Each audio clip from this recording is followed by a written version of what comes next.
What's going on, Consciouz, your favorite breakdown commentary TV? Welcome to another riveting episode of the Consciouztv platform. You already know what we're here to do. Before we do so, please go ahead and run those likes all the way up. You guys know that thumbing up the video not only helps with YouTube's algorithm, but more importantly, it triggers up YouTube's notification system. So when you are thumbing up the video, you are literally knocking on the digital door of another Conscious crew member and telling them to get their asses into the sanctuary. So whether you part of the replay gang acting for me in real time, or you are an old nasty piece of bush, baby, please swing and bang and bullet the hell out of the like feature. If you enjoy everything that Kane does here, you can always donate to the platform, $Consciouztv on Cash App and or paypal.me/Consciouztv. Of course, that's Conscious with the Z on the end, so just how it is here on the channel.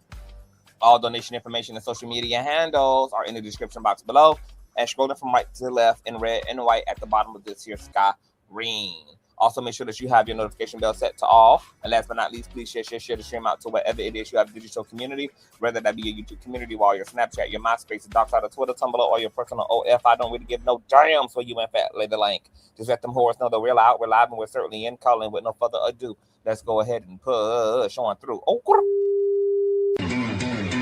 I know a place where you can recharge your soul. Baby, that's Consciouztv. And in the midst of brokenness, he gon' see your asshole. Baby, that's Consciouztv. You gon' heal, you gon' laugh and catch a little shade. Ooh, girl. Y'all know he be slaying, y'all better stop playing. Come hear what he's saying. Ladies and gentlemen.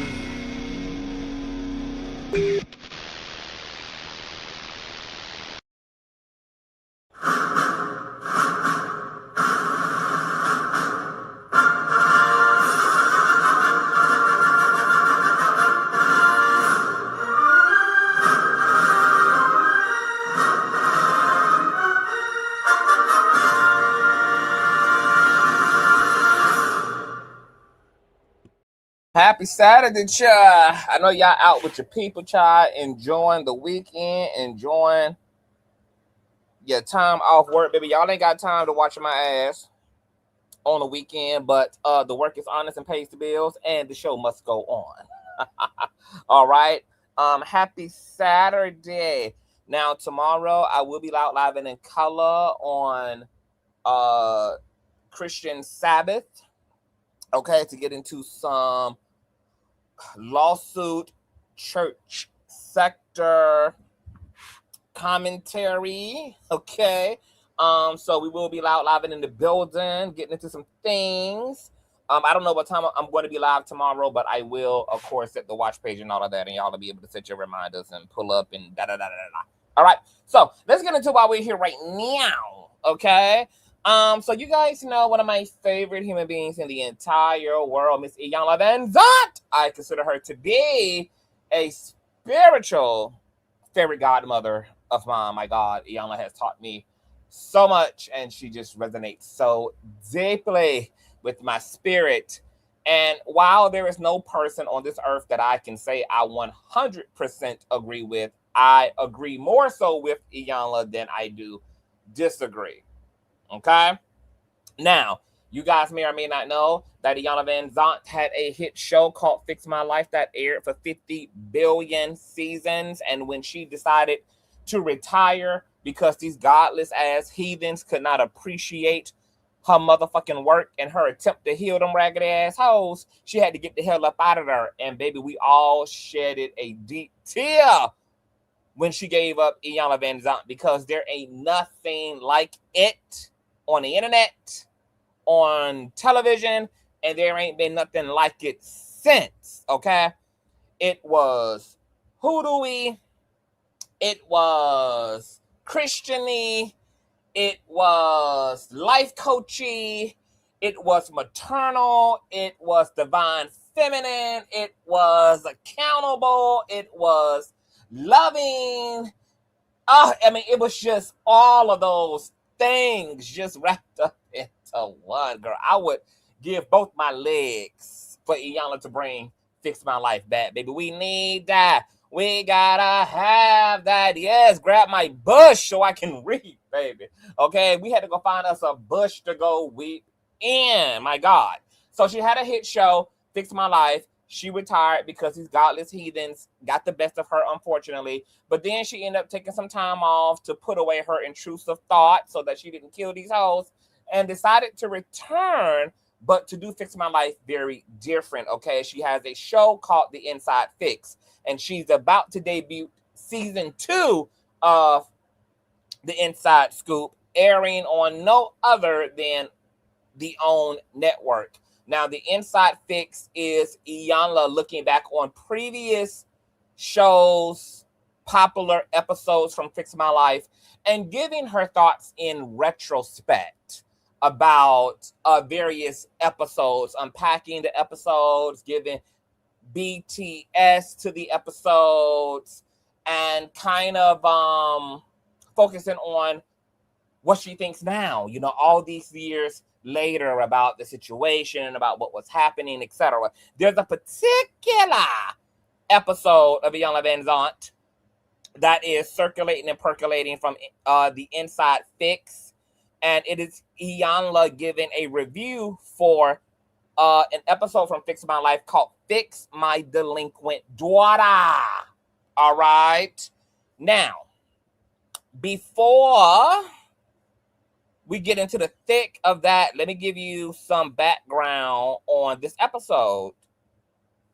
Fix My Delinquent Daughter, which you can find on the OWN network, honey. I just watched the episode just to refresh my own brain. Even though it won't have a lot, it won't have everything to do with my commentary anyway. It's more so about what's going on in the comment section of the trailer for The Inside Scoop regarding this episode that I'm going to be really using as a catalyst for my commentary.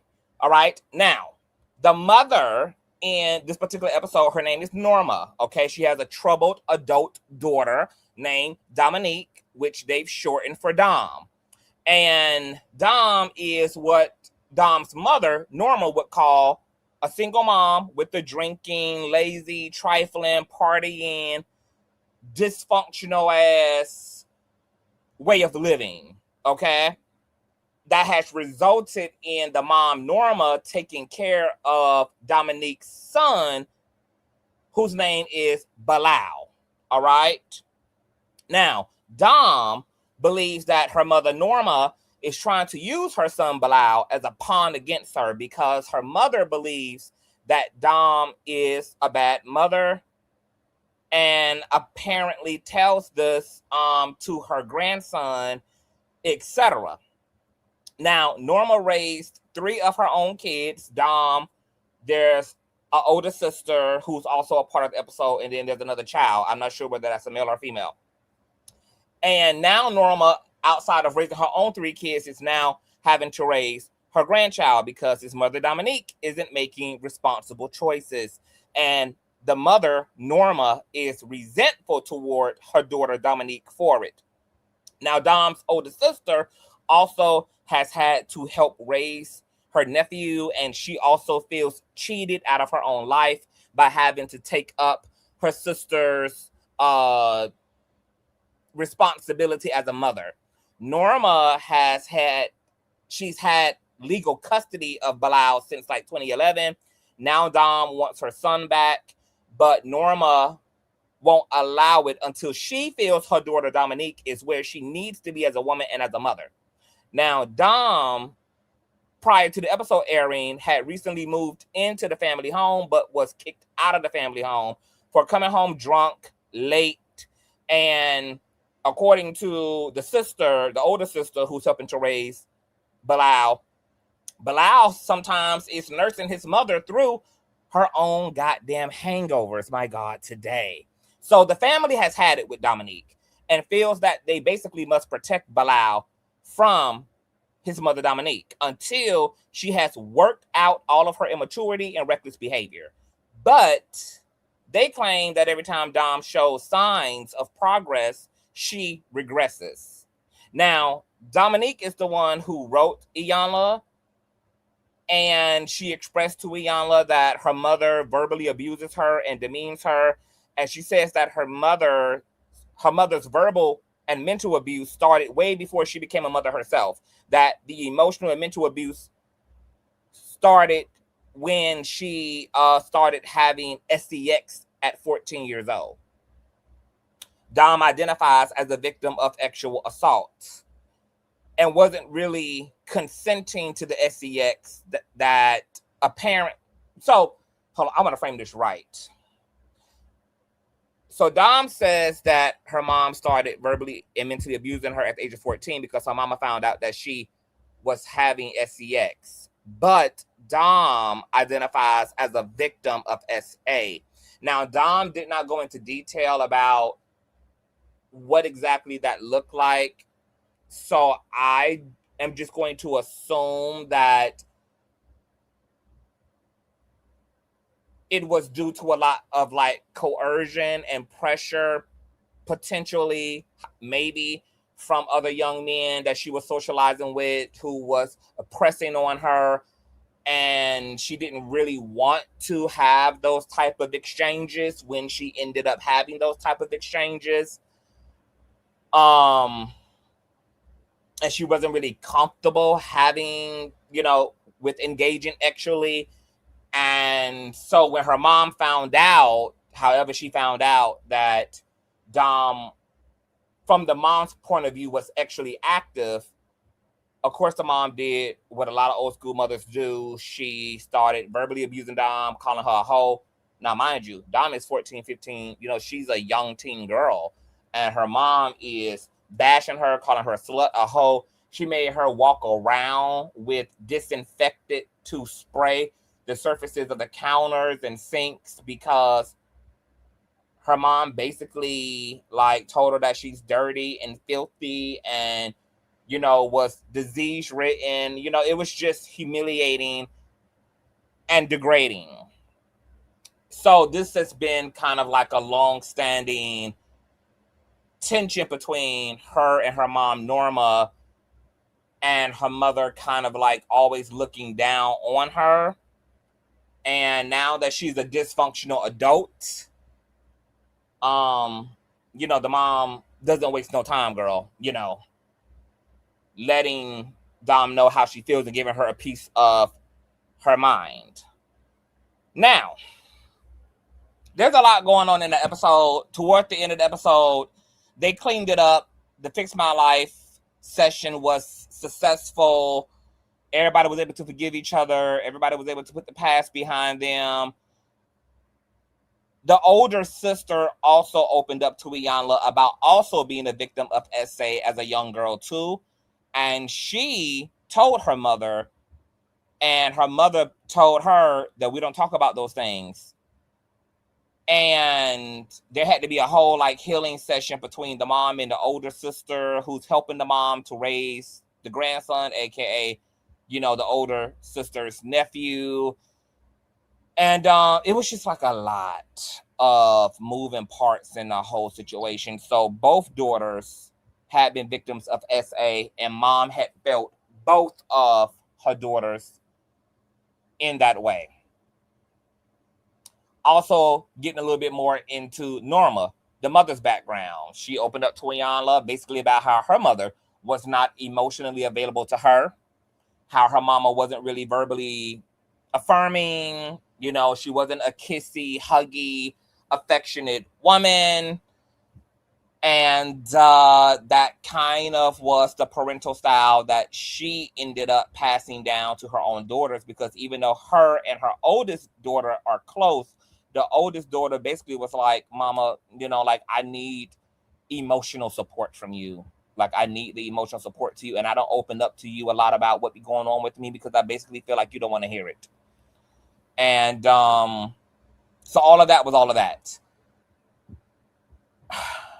Now, let's get into the trailer, because On and Iyanla shared a trailer. And check out this. I guess this is going to be the first episode of the Inside Fix. We had these conversations to determine. And this is the mama Norma. What is it? What is wrong with Dom? Just with Nikisha. Wait a minute, hold up. It's not a question of what is wrong with Dom. It's a question of how was this young woman raised that this is the result she's standing in now. You raised a woman who abandoned her child. You raised her. She didn't raise you. She was raised under my roof. See, I know, Dom. Do you know she's in trouble? Do you know Wouldn't that? surprise me. Dominique has never held a responsible job. She is the one who left her son. She is the one that likes that lifestyle, loves the party. You don't like her, and you need to acknowledge it and clean it up. It's so interesting to me that when a child goes astray, a parent refuses to look at themselves and they look at the child. Now, all relationships are mirrors. And children bring to life the subconscious issue of the caregiver. So whatever the child is demonstrating, the primary caregiver needs to identify what is going on in me that's showing up looking like that. But see, we have these. Now, you heard what Iyanla says. All relationships are mirrors, okay, that expose us to ourselves. That there's always correlating factor or factors in every last single one of your relationships. Now, there are people who disagree with this fundamentally. There's a woman in this comment section whose comment I responded under. I guess she deleted her comment. She was hooting and hollering from the comment section like, girl, this is not true. This is not true. This is not true. This is not true. When I was growing up, I wasn't a partier. When I was growing up, I was not drinking. I wasn't clubbing. I wasn't doing none of that. And my daughter is doing all of those things now as an adult. She's wild. She's buckety wild, baby. She for them streets. She drinks. She does all the things that I never did. She was like, I do not agree that all relationships are a mirror. Now, since she deleted her comment, I can't read my comment to you. So I'm going to explain it here.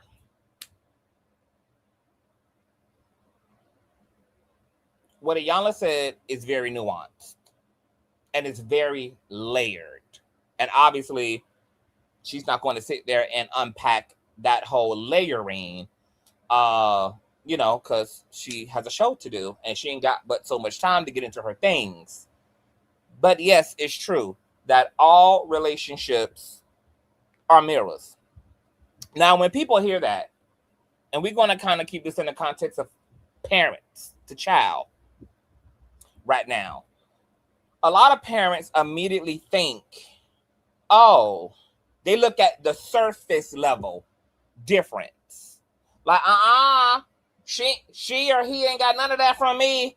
I ain't never did none of that. What Iyanla means by all relationships are mirrors, she's not saying that your child is a direct copy of you. What Iyanla is saying is that your child mirrors back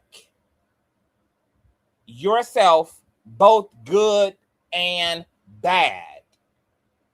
So let's take the comment that's no longer underneath this video, where the mom was like, no, because my adult child is out of control. She for the street, she drinks, she do all of that. I ain't did none of that when I was young. She missing the point. It's possible that your daughter's rebellious and or reckless behavior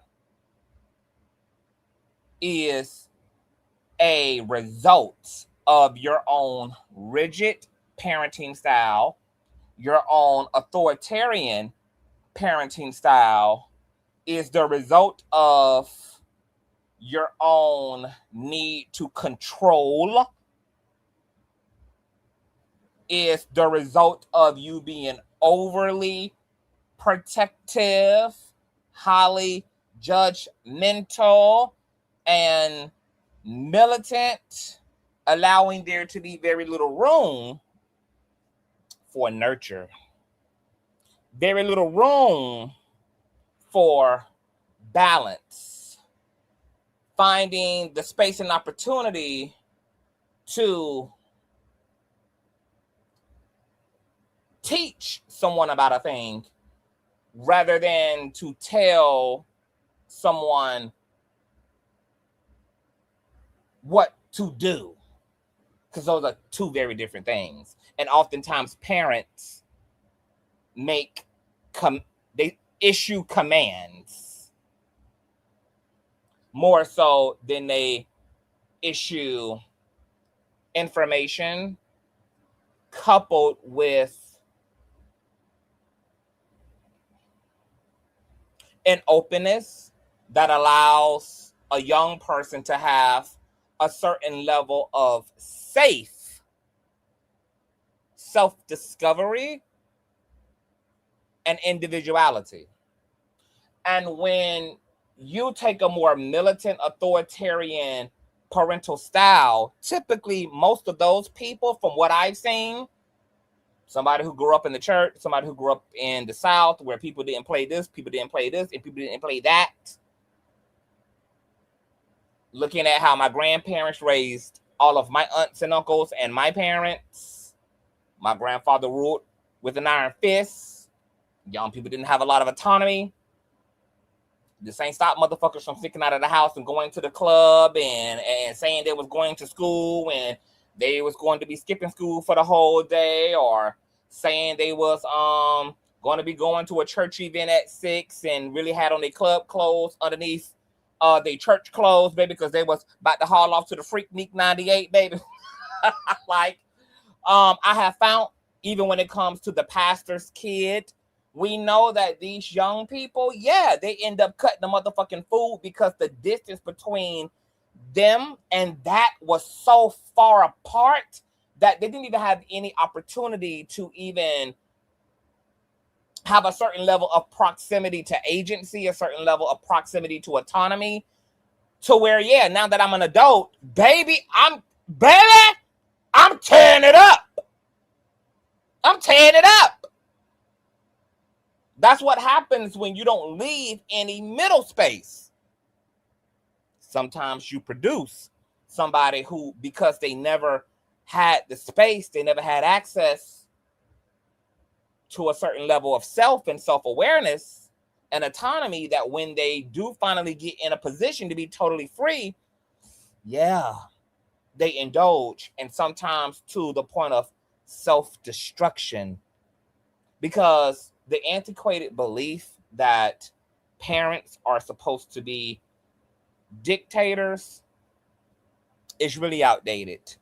Parents are supposed to be guardians and are supposed to guide and are supposed to fundamentally understand first and foremost that my child is not a chia pet and is not to be objectified in the sense of viewing your child as AI, and this is about downloading yourself into them more so than it is you first and foremost realize that this thing that came from you came from the unknown. It came from the mystery. It came from the ethers, and it is a soul that has its own personality marker, that has its own life soul path, that has its own built-in inscribed nature.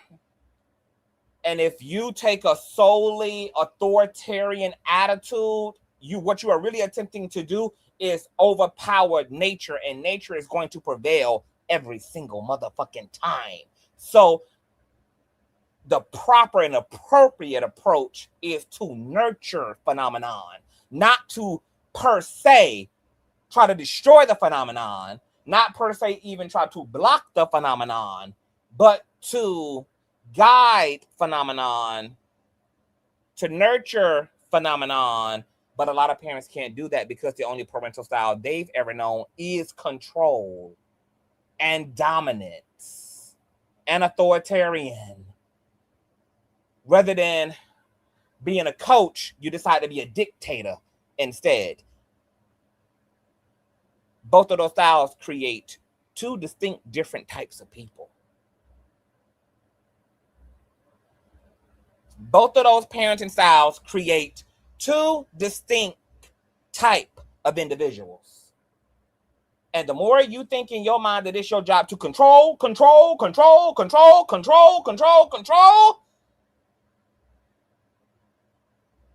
the more outward rebellion you're typically going to be met with, or the more secret resentment and recklessness you are fostering without knowing it. Because when this person get out there, baby, the world gonna turn their ass every which way but loose, and they're gonna walk into the looseness with open goddamn arms, not knowing better.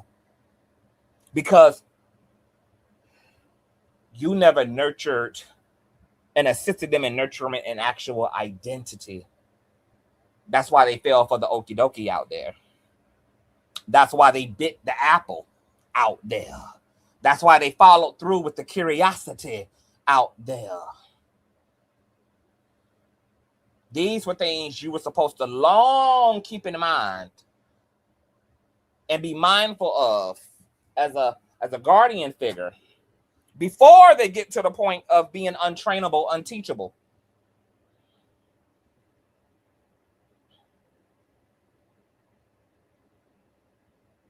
So going back to the commenter whose comment is not there no more. What her daughter might have actually mirrored back to her is how judgmental you are, how controlling you are, how your parenting style was informed by fear-mongering, how your parenting style was fueled by ego and narcissism and objectification. And this is what Iyanla means by when she says, even when she told Norma, you got to look at yourself because you raised a woman who is struggling to be a mother. And as much as you want to look at that shit on a surface level, and you want to do the comparative analysis and think that, oh no, this some other shit. No, baby. Because she abandoned her son the way that you abandon your daughters in their sexual victimhood. The same way you left your daughters to fend for themselves as victims of SA, baby. Don't think you too far off from Miss Dominique here. You're not accounting for the way your behavior contributes to the dysfunction. Iyanla didn't say that every relationship is a reflection of your values and your ethics and of your likes and of your worldview. She said every relationship is energetic and it's a mirror. It reveals something about you. The same way that if you manifest somebody who's really antagonistic in your life, they're gaslighty, they're manipulative, they do hurtful things, and as a result of them doing hurtful things, you can't stop putting your motherfucking hands and feet on their ass to stop them from hurting you.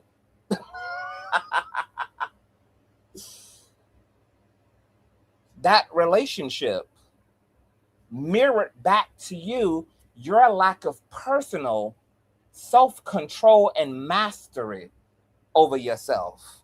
That antagonistic, trifling person in your life that brought out the worst in you, brought out the abuser in you, brought out the crazy in you, brought out the foolishness in you. It's not about them. That's about you. Just like them abusing you and putting their hands on you and cheating on you and dishonoring you ain't about you. That's about them. Your response to all that stimuli is also all about you. And you don't get to blame the other person for your actions. not your actions, baby.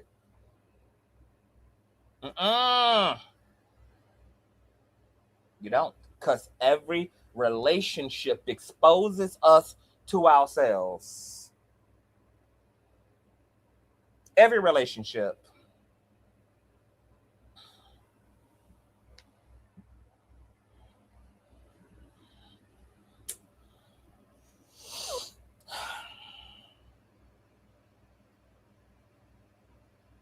Let me go a little bit deeper.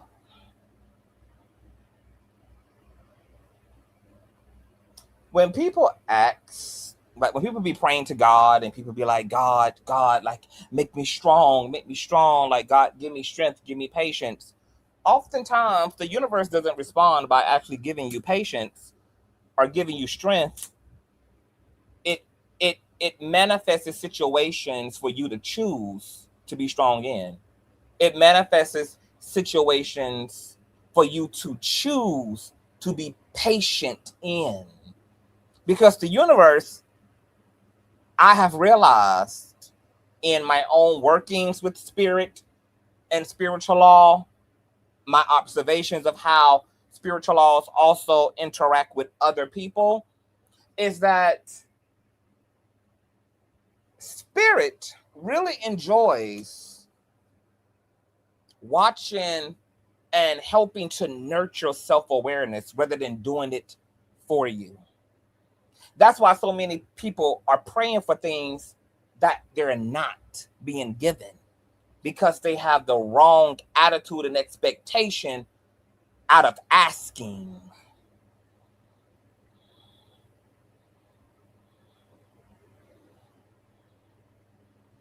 Chris Rock said something very profound in his HBO comedy special.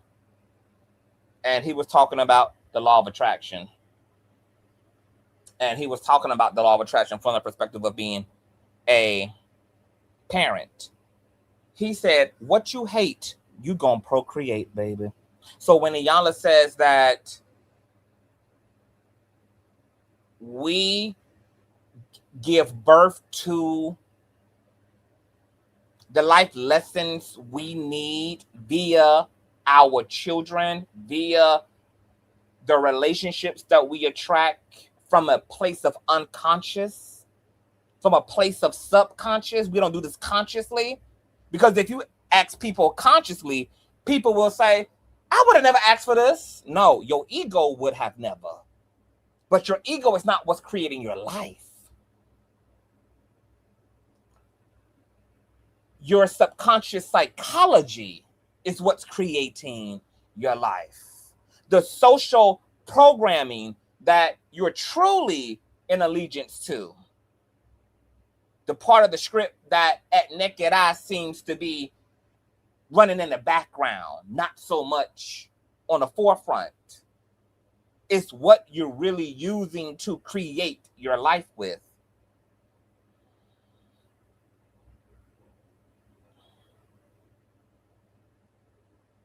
So if you need it, or you're holding antiquated ideology and you need to grow the fuck up, if you are operating as a rigid person with rigid fucking beliefs, if you have prejudices against people, baby, you're bound to give birth to the very motherfucking thing you hate, or what you're giving birth to is bound to manifest something in your life to reflect your ignorance and your hateful ass.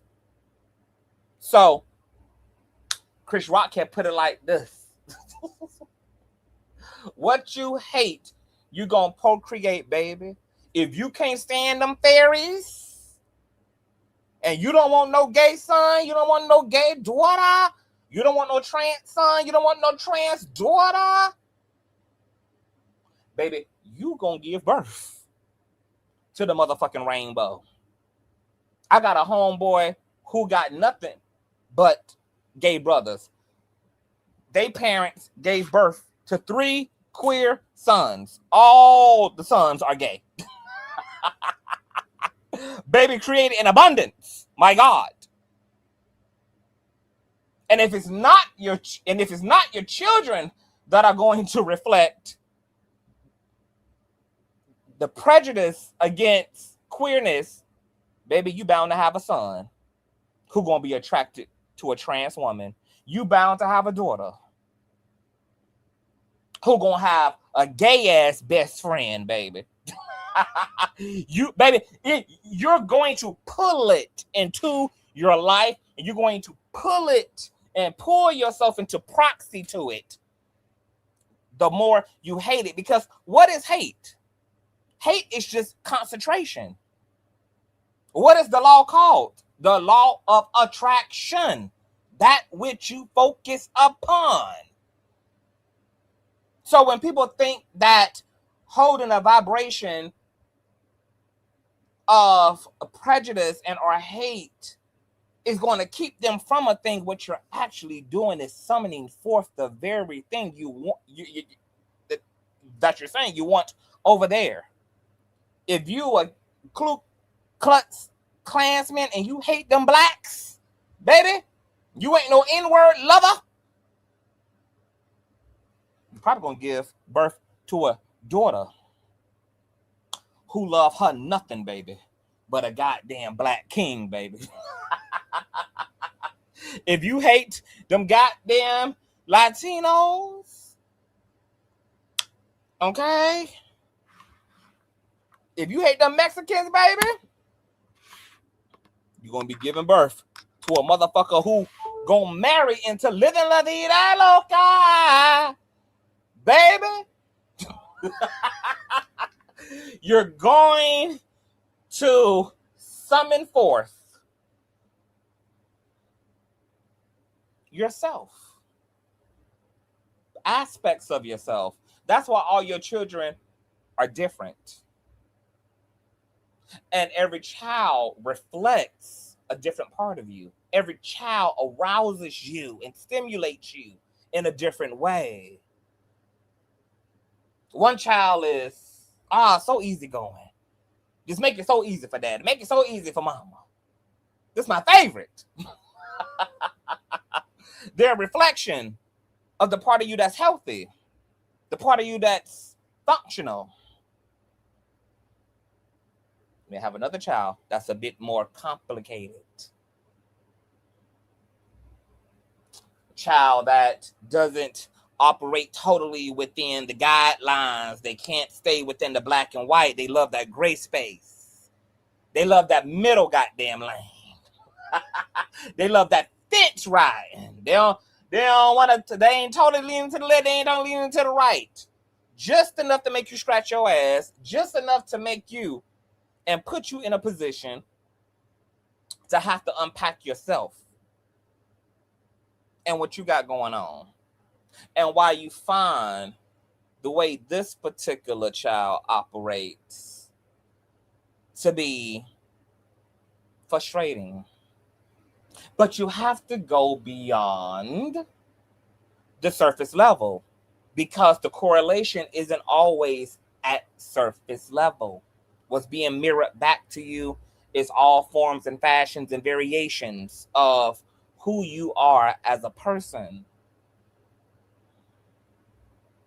And it was interesting to me that the mother, it took us some time, but Iyanla was able to stump on her head top long enough to get her to see the correlation between the way that Dom shows up for her son and the way that she has showed up for her own daughters. And what was interesting is that this episode reminded me of how a lot of parents are afraid to take accountability for what they have and haven't done, because I realized that a lot of parents are afraid to feel ashamed. A lot of parents are afraid of accountability because they fear that it will lead them to shame. And this is why so many people have a hard time communicating with their parents and are oftentimes met with resistance, and rather than parents being able to sit in the way they've injured directly or indirectly their offspring, they, instead of sitting in that, taking accountability for that and atoning for that, they rush to defend it. I did the best that I could. I did the best. I was the only one there. Your daddy wasn't here. Your mama wasn't here. I worked my ass off to provide. I trying to parent-splain away the trauma, trying to parent-splain away the drama that you caused, intentionally and or unintentionally. And I'll give it to parents. I don't believe that parents in general are malicious, even when the kids grow up to be fucked up as adults. I think that a lot of parents obviously mean well, that parents in general love their children.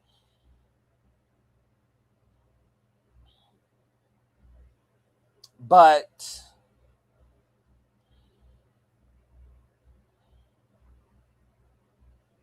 intent versus impact. Just because you didn't intend to cause harm doesn't mean that you didn't cause harm.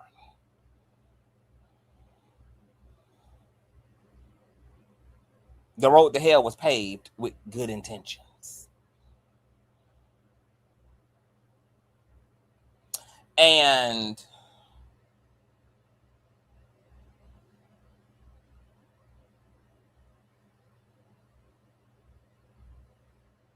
I think the most spiritually extreme thing that a parent can do, honestly, is have children. Because I have seen children play the biggest spiritual role in the lives of their parents, even when the children are also unconsciously doing this and not even understanding either that they are a part of a larger agenda sent by the universe. Not only have a lot of parents had unwanted children, a lot of parents don't know any other way to really do it but to mimic what was done to them. And this episode is a prime example of Mama Norma not knowing how to be emotionally available and emotionally supportive, and not knowing how to be nurturing and soft, and how to activate her femininity, because her mother never did it for her. So when it came to more complex and complicated scenarios, like your 13-year-old daughter telling you that she's been molested and a victim of SA, because you come from a community and a tribe that swept that stuff under the rug because nobody knew what to do. Nobody knew how to speak to that. Nobody had a reference and had tools for how you liberate that, how you sew that up, how do you close and heal that type of a wound effectively. So you mimic the pathology of your tribe. But we don't do anything. When things get complicated, when things get scary, when things get tough, when we hit an interim and the GPS coordinates stop working and we're at an unknown destination, we just don't do anything. We just pretend like we still know where we're going. We don't acknowledge that we're lost. We don't acknowledge that we don't know what to do. We just practice the denial and we blanket over the complicated things. And you know what, guys? Sometimes that's exactly the right thing to say is, baby, I am so sorry. And I apologize for not being able to shield you and protect you from that. Can you please forgive Daddy? Can you please forgive Mama? And then proceed to do nothing but let the injured soul know that you're there. We're going to figure out how to navigate this together. Mama here with you, daddy here with you. But because of that authoritarian parental style practice, parents are also not comfortable with admitting that they're not a know-it-all after all.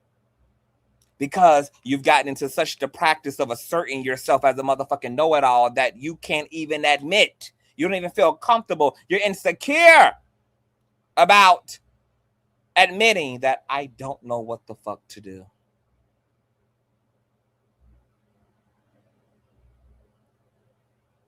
That's where the healing begins, is sometimes in the fact that people don't need answers. What they need is availability. They need your presence. They need to know that you love them, and they need to have a partner to journey through that injury or issue, whatever it is, with together. This is why I champion behind Dwayne Wade and Gabrielle Union and their approach to Zaya Wade, because I know more Black households that would have never took that approach than Black households that would have. And I was so proud of Gabrielle and Dwayne Wade for saying, we have never experienced anything like this. We had no information about what the fuck this was. So we came to our daughter and we said, look, we're going to go in this and do this together. We're going to get some people in here who know the subject. We're going to get the therapists in here. We're going to get the gender experts in here. And we're going to just go down this road together, instead of what most parents would typically do, which is to navigate through control and fear. Just resist all out together. And then you create a catastrophe in the development of the very person that you want the best for and that you love and are trying to protect, that you're actually setting up for danger. Parents don't know it all.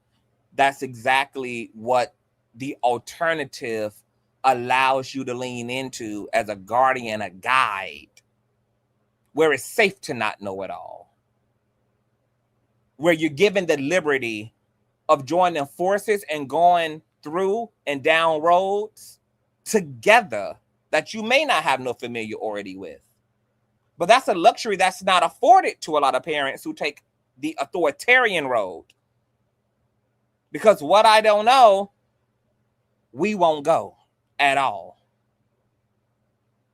That attitude has led to a lot of people, baby, growing up toe the hell up, becoming toe up as adults, even taking their lives because they were failed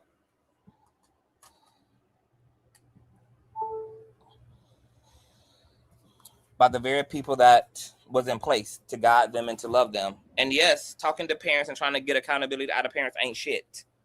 Ain't shit.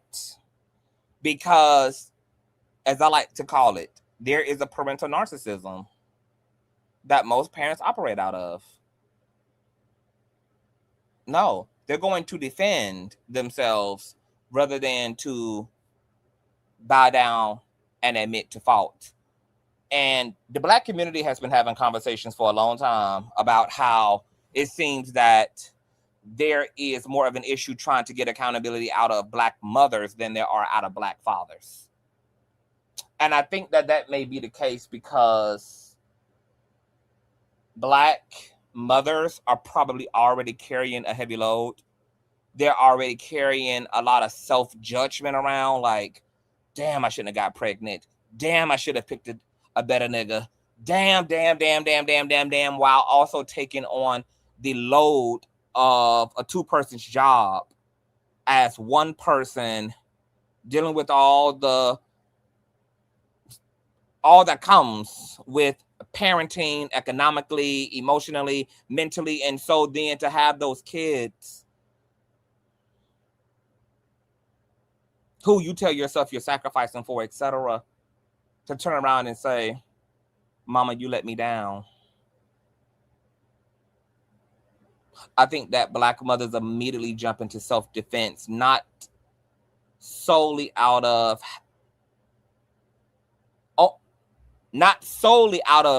finding it difficult to take accountability, but also out of protecting themselves from all the other internalized judgment that they've been hoarding around. Because accountability requires something called vulnerability. The problem that a lot of people find with vulnerability is that vulnerability takes you into all the soft spots.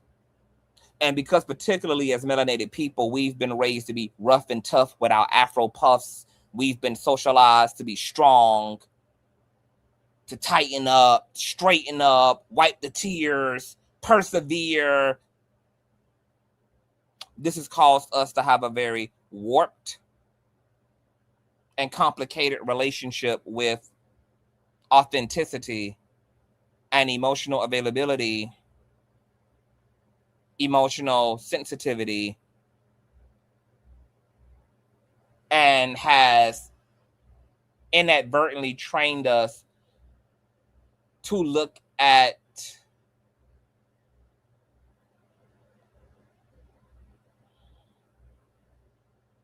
the things that are within our vulnerability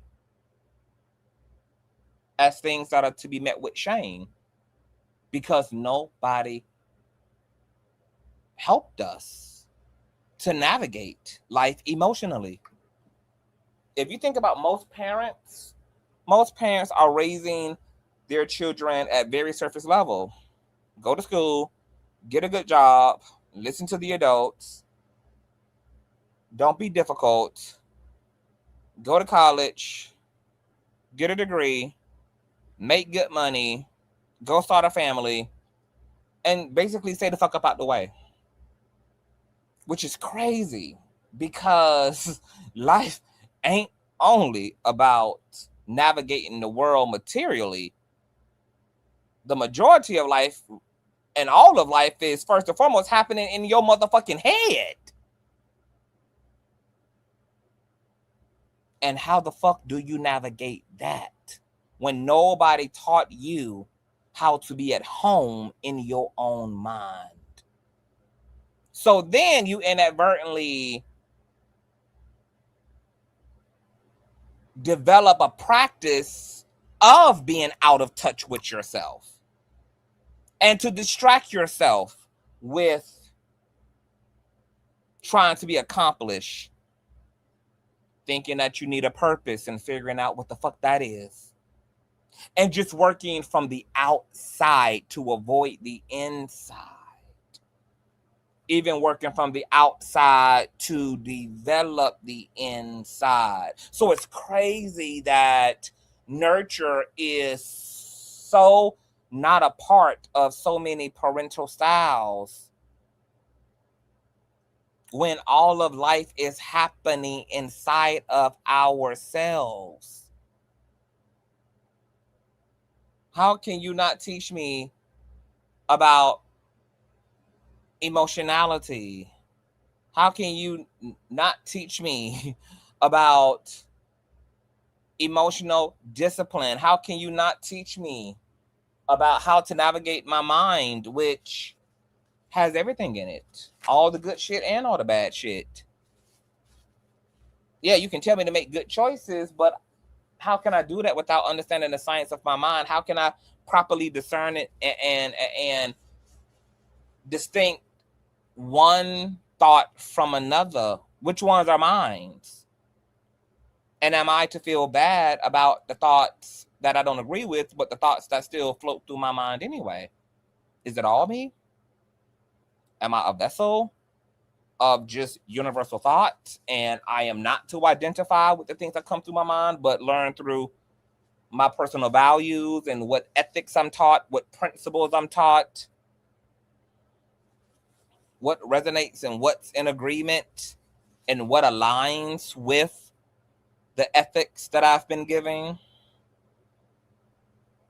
All of life is psychological and emotional and motherfucking mental. And depending on the way that you've been nurtured and cultivated decides how you then engage life and what you go do with being an artist here, creating, co-creating. It shapes all of you. So going back to this idea, in reality, that all relationships are a mirror. There are relationships, both family, friend, and romantic, that I stayed in long after the relationships were over because the relationships had spiritual value. Because I got to see myself and evaluate myself and have that iron sharpen an iron and develop myself as somebody who has a deep interest in always deepening and strengthening my self-awareness. Every relationship in my life is not a reflection of my love. It's not even a reflection of my heart.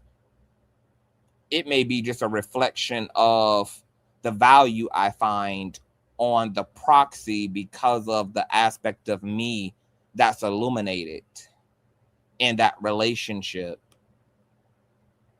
And if I'm working things out of myself, I'll stay in proxy to certain relationships until I've gotten what I know I need in me, from me, as it relates to the stimulation and stimulation offered by the other party.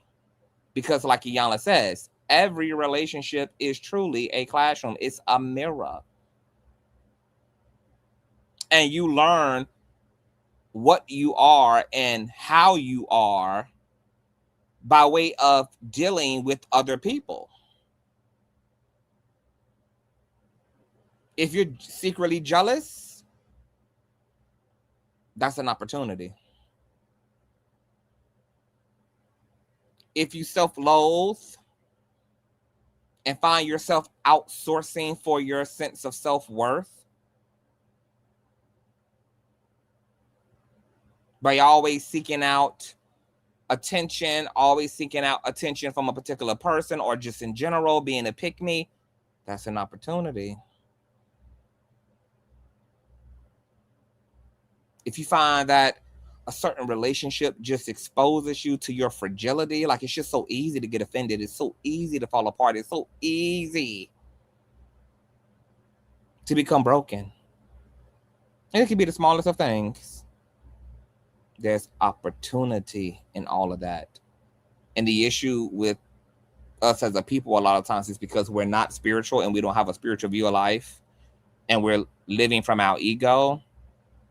We end up making the discomfort we feel about the person that's stimulating the discomfort than we do in valuing the opportunity to address that discomfort within ourselves, to address that fragility within ourselves, to address that sadness, that anger, that grief, that envy, that whatever it may be.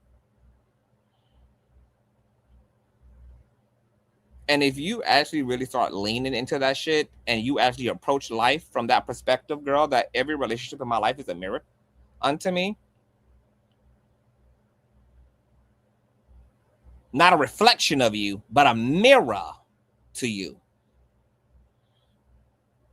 Just like some camera lenses. Some camera lenses have you looking great. Skin looking flawless. Other camera lenses, girl, you can see every pore. Every hole. That's exactly the dynamics of moving through relationships of all kinds. They show you varying degrees of yourself. And the quicker we get into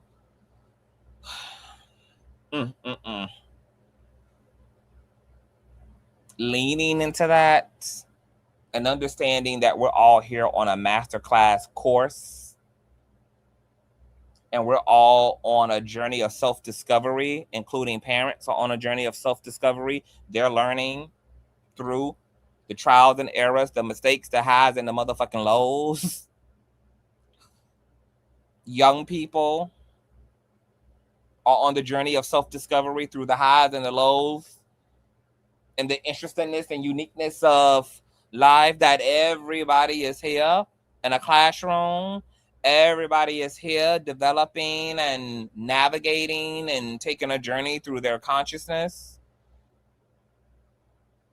collecting data through interaction and engagement.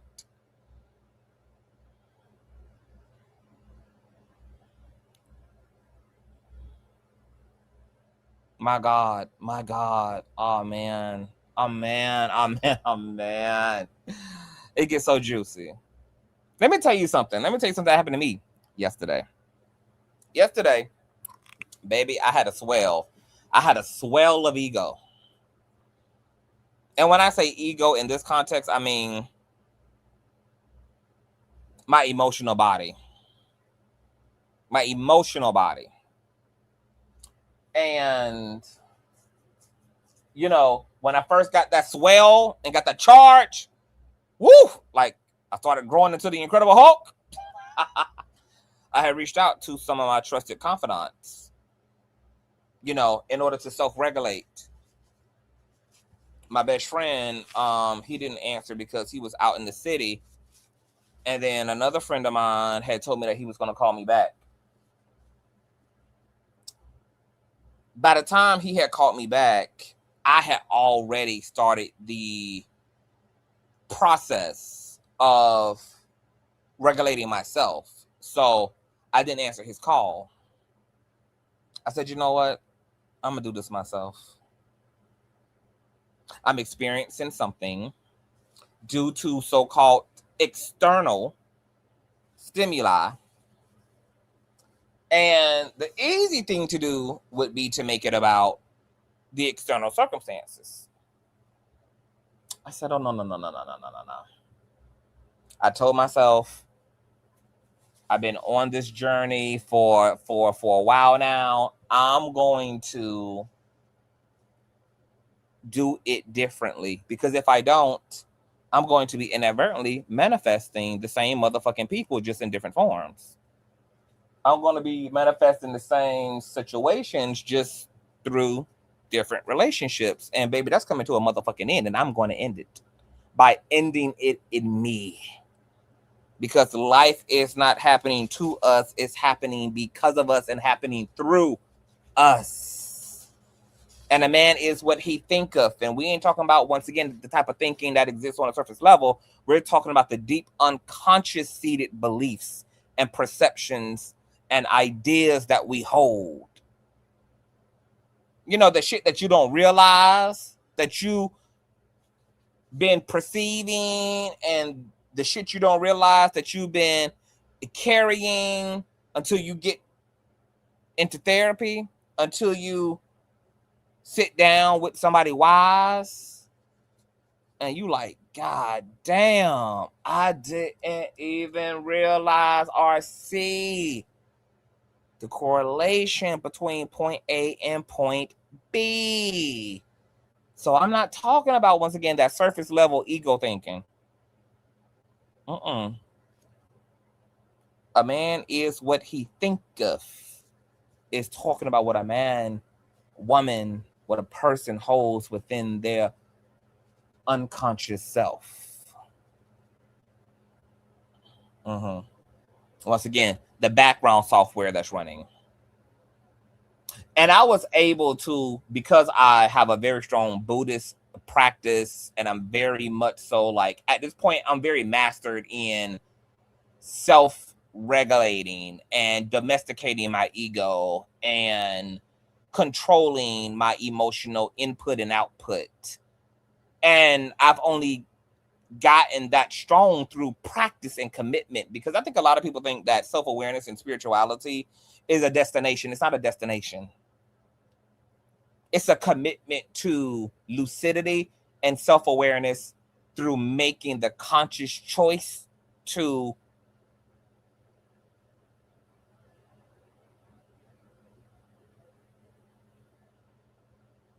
do what's in the best interest of your highest good every single time. And sometimes it feels involuntary and second nature, like, oh, you know, some days it feels easy. Other days, that shit is hard. But it doesn't mean you still don't have access to the choice. No matter how hard it feels, it doesn't mean that you don't have access to the choice. And yesterday I was so proud of myself because I regulated all the way down to the point that I didn't even want to do at all what I initially was being prompted to do by my ego.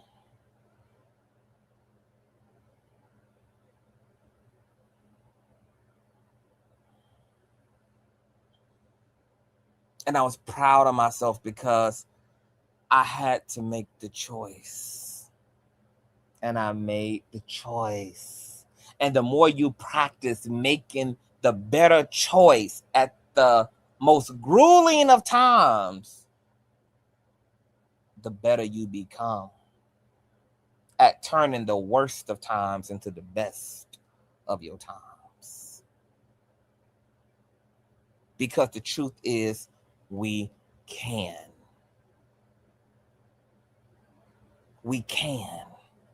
And that's kind of the beauty and the legacy of the human spirit, is that, man, there's so many instances in history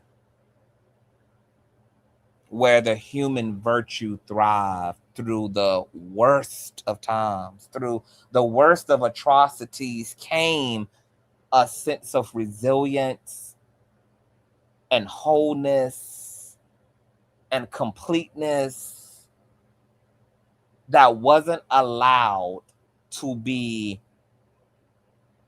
stripped away and informed by the circumstances, because you seized control of the one thing and the one thing only that spirit gave to you, which is yourself. And every relationship and manifestation in our lives is solely about getting our attention about ourselves. And if you specifically are manifesting what you find to be unattractive situations, unattractive people, not physically unattractive, energetically unattractive, morally unattractive, ethically unattractive, unattractive in behavior, it's because the universe is giving you the opportunity to go to the next level in yourself. If you find yourself seeing a pattern in your life, it's not a pattern because everybody else is wrong. It's a pattern because something is off in your methodology, because the pattern isn't always a reflection of the fact that you're a bad person, but there's just something erroneous in your application and your methodology. The way that you move sets you up unbeknownst to you, but the pattern reveals to you that you're not moving totally in sync in the way that you think you are. So now you reevaluate your methodology after you've checked and evaluated if it's you energetically, because maybe you're secretly toxic and you don't motherfucking know it either. Maybe you're secretly egocentric as hell and don't know it either. Maybe you are actually, in fact, selfish as fuck and don't know it either. But after you've cleared that, if you've cleared that and you've gone and you've done an honest self-assessment to get to the bottom of a pattern in your life, and you're like, okay, no, it's not me. I'm good. And it's not an energetic thing. Then the next thing is that it's a method thing. Kind of like a woman who wants to be married but keep attracting fuck boys, keep attracting fuck niggas. Have the right ambition. I want love, I want romance, I want my forever person, I want somebody I can travel with, I want somebody with a great sense of humor, I want to but you keep attracting da da da da da da. It may not be because she's a broken woman, but it may be in her methodology. And what may be off in her methodology of finding a viable partner to be with could be in her type. Because pattern reveals conscious and or unconscious preferences.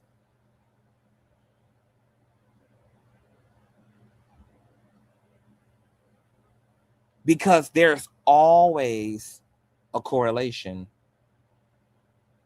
between that and that which just happened. Between that and that which just happened. Between that and that which just happened. Nothing is random. Nothing is not when it comes to patterns. When you see patterns in your life, patterns of behavior, patterns of feedback, patterns. Oh no, baby. This ain't happened by happenstance. This ain't manifesting, baby. Solely because of conditions, babes. There's another layer to this. Because, in the words of the great spiritual, divine feminine mother, Iyanla Vanzant, every relationship is a mirror. Is a mirror. If you're in love with that person, but you can only be content and you only feel well as long as they're in eyesight, you get paranoid, you get freaked out, you get insecure, you get antsy when they're hanging with their friends, when they don't answer the phone, when they're off doing other things that they love. You got to address that.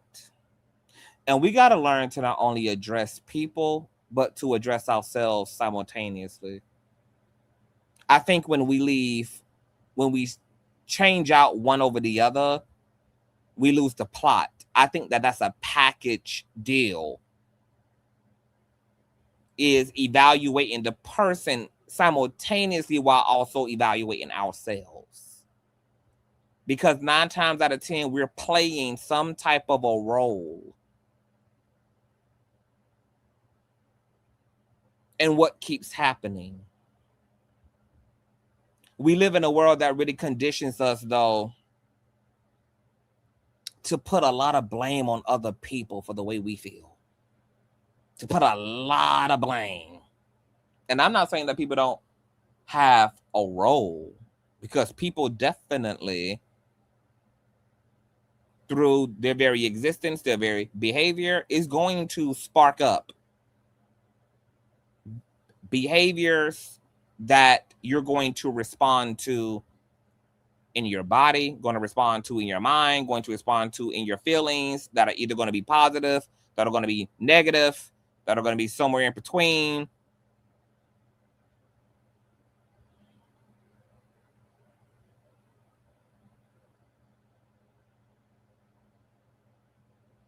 But if I stay around somebody who keeps harming me, and my only form of navigating that, the only thing I know and been taught to do when it comes to being mistreated by someone that I love is to solely focus on the other person, I fall into a predicament that becomes even more complicated because I'm also not willing to ask myself the critical questions of why I keep doing this to myself.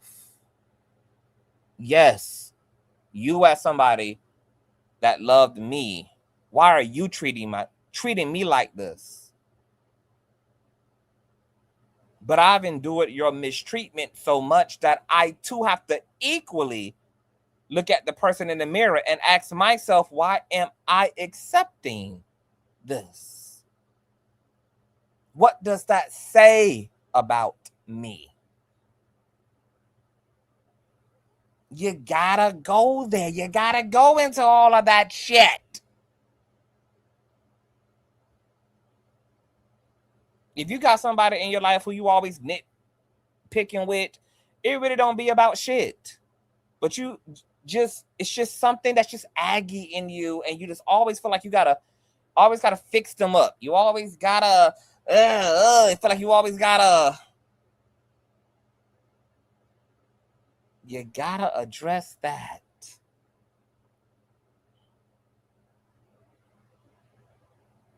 Cause baby, that ain't about them. That's about you.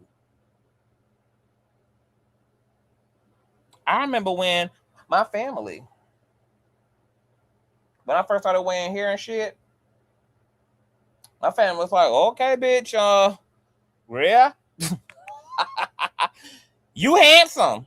You ain't gotta. Bitch, I know I ain't gotta. I ain't doing nothing because I gotta do it. I'm doing shit because I want to do it. When I started playing in makeup, oh, you too handsome. You don't need it. I ain't doing shit because I need it. I'm doing shit because I can. And because I want to. And because it appeals. And using it as an example, I always found it interesting how people were always willing to project onto me instead of really evaluating themselves. Like, what is it about me that makes me feel that I have the fucking right to shape this person in the image of my expectations? It was easier to try to coerce me into meeting those expectations rather than for those people to ask themselves and evaluate those expectations. Because we be so toxic on an unconscious ass level without even motherfucking knowing it, because it's so normalized and nobody even checked us about it, and people did it to us and we do it to other motherfucking people, and the wash and rinse and wash just goes on and on and on and on and on and on and on and on and on again. But when you really start maturing in life, you will really find, baby, that people, more so than coming into your life to intentionally hurt you, have really come into your motherfucking life to be a teacher unto you. But when you make it about them and you don't make it about you, you will never get the motherfucking lesson from the teacher. Because you conflate the teacher with the motherfucking lesson and can't see the lesson for the teacher. And that's why so many people sustain patterns in their life and then walk around talking about, I'm cursed. Bitch, you ain't cursed. You just insist upon ignoring the pattern and then doing the shadow work, which is the autopsy on the pathology to correct whatever it is that is manifesting this in your life. You don't need a spiritual bath, ho. You don't need to be drenched in cucumbers and ranch, ho. You need to get out of your fucking ego, and you need to get into the pathology and the pattern and the lesson and see past the teacher. But baby, we are so deeply egotistical. Baby, that we are just determined, bitch. We are determined not to see the forest for the trees, girl. Because it's just easier to get them to try to get a motherfucker to give you what you want than it is to fight it in yourself to let it go. I'd rather ask Sarah Lee to stop manufacturing them goddamn that strawberry cheesecake and sue her ass, so I ain't gotta go into Walmart no more and see that product that I can't stop gorging down, rather than let Sarah Lee go, baby. Rather than to dismantle the desire itself, so that Sarah Lee can sit her ass right there on the shelf without phasing me, which is the long-term healing. That's the actual solution.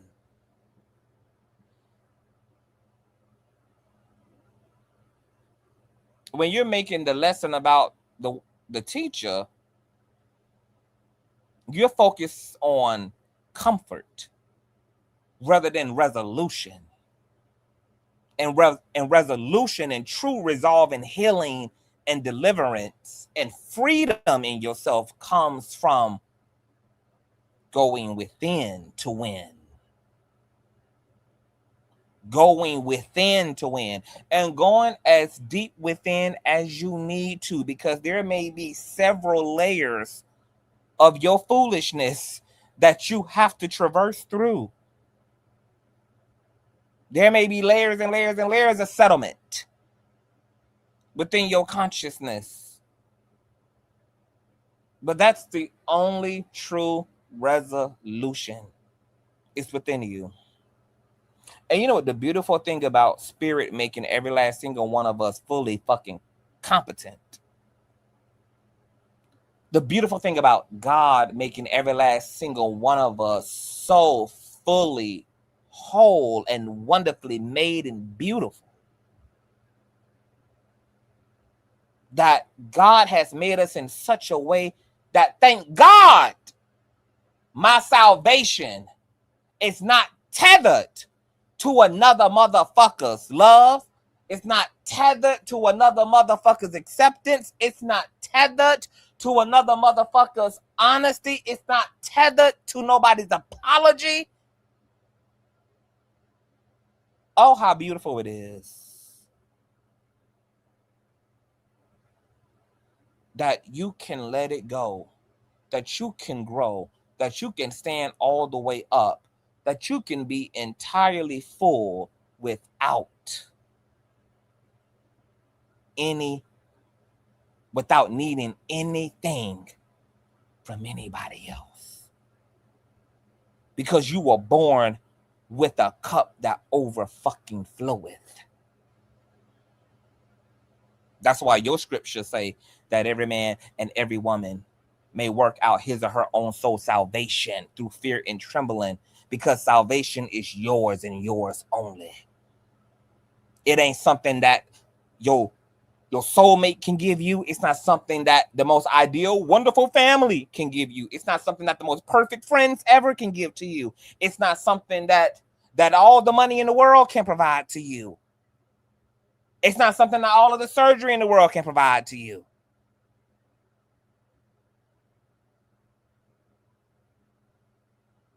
That spirit would never do that to any of us by tethering our sense of completeness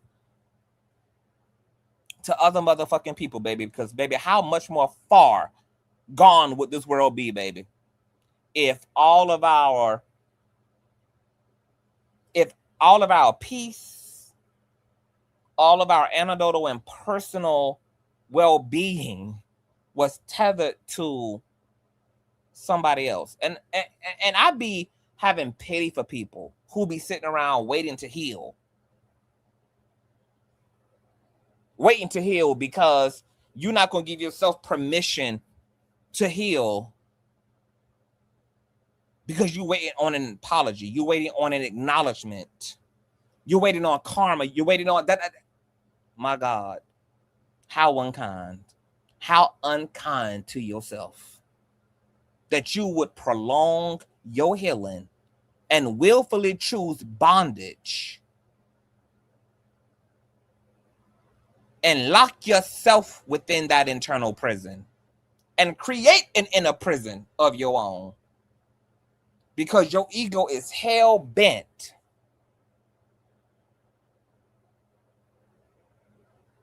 on putting the power in someone else's hands to set you the fuck free. Baby, we don't ask for freedom. We motherfucking take it. Bitch, we don't ask for peace. We motherfucking claim it.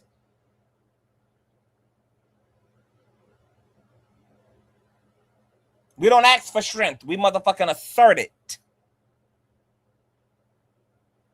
And you don't need no motherfucking help to do it.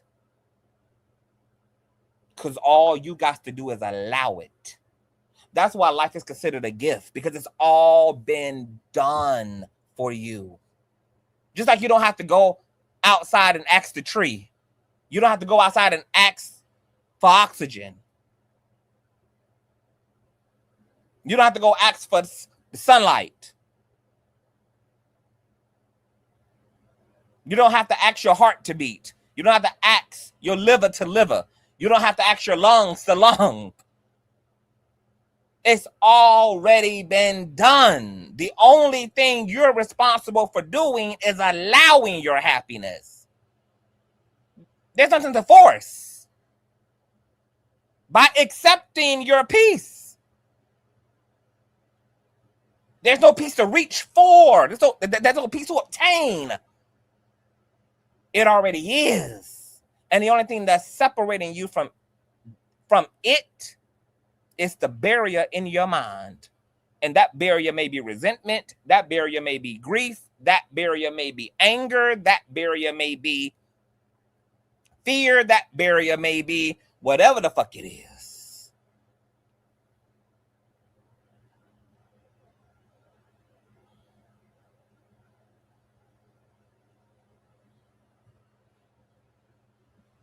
But what's been made available to you, because it's a gift unto you,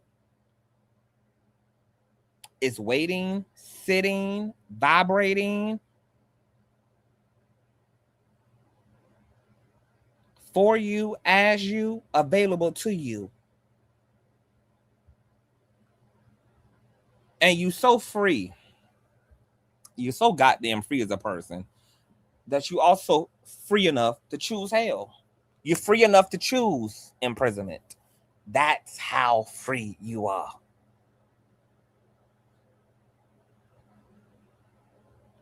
That you can choose bondage if that's the way you would have it, if that's what you prefer.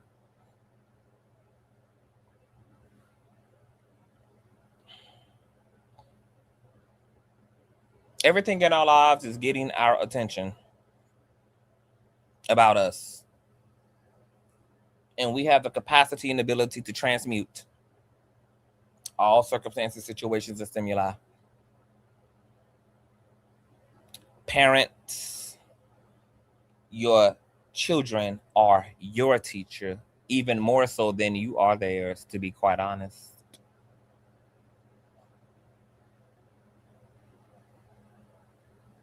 Even more so than you are theirs, they are yours. And the moment that you put your ego down and you get humbled about that, you will value the birth of your children in a way that is beyond the surface level appreciation when you realize that they have so much more to offer you. They have so much more to offer daddy and mama in their authenticity, in their curiosity, even in their confusion. Those of you who feel like you have enemies and you have haters and you have ops, baby, them people are more of a teacher to you than they are anything else. Anything else. And I promise you, I ain't never seen nobody not blessed who focused on the message rather than the mess. Did you hear that? I ain't never, bitch. In all 40 years, I've been doing spiritual work. I've been nurturing. I've been guiding. I've been teaching. I've been cultivating people for 15 motherfucking years. I ain't never seen nobody not blessed.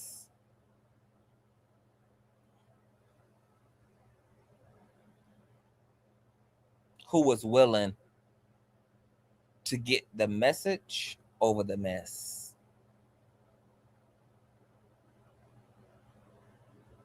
That's how the enemy of ourselves keep us trapped in 3D existence, in 3D psychology, is by telling us who to identify as the problem, when spirit would point to you what the problem is. Ego would tell you who the problem is. Spirit would tell you what the problem is. You're going to get so much more long-term everything out of the what rather than the who. And your soul knows who to choose. Your soul is vibrating at a level that is attracting everything it needs to heal, including the people that you believe are hurting you. Don't even know that they're actually being positioned by your higher self to elevate you. But you have to choose the lesson. You have to choose the message. Because oftentimes you ain't actually got no choice in choosing the messenger. So we might as well overcome this idea in a society that think that we can choose when we're not even choosing. That's why so many people are like, girl, how the fuck I keep ending up? Baby, because the illusion that you were choosing was just that, a motherfucking illusion. Baby, this is about laws, alchemy. This is about vibration. This is about consciousness. This is about the vibration of your psychology. This is about the unconscious.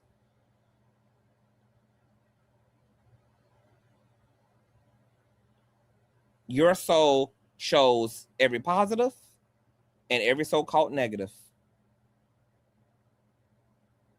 But in the mystical community, we don't use that type of language. Good and bad.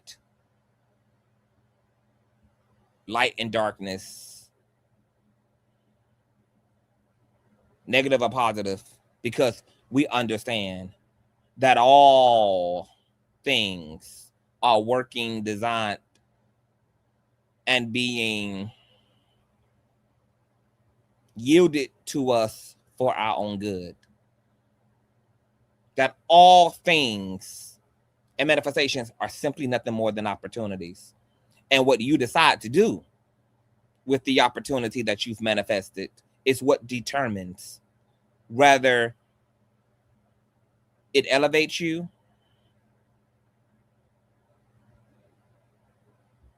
or whether it destroys you. What you choose. I want people to really understand that you're not asking from your mouth. You're not asking from your ego. You're asking from a much deeper place. And when you start to get in touch with that place, The place that's behind the place. The back alley that's behind the bodega. Where your real psychology is. That creates what you call your natural responses. Your involuntary behavior. It's not so much involuntary, it's connected to your real psychology, the real condition of your psychology.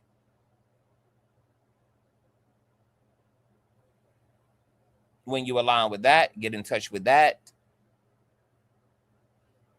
When you discern that, that's when you can really start doing the magic. That's when the magic starts to happen. That's where all the romantic, magical, good shit is. That's where all the feel good manifestation is. That's where all the components to change your life in the way that you desire to is. It's not in that surface level thinking shit.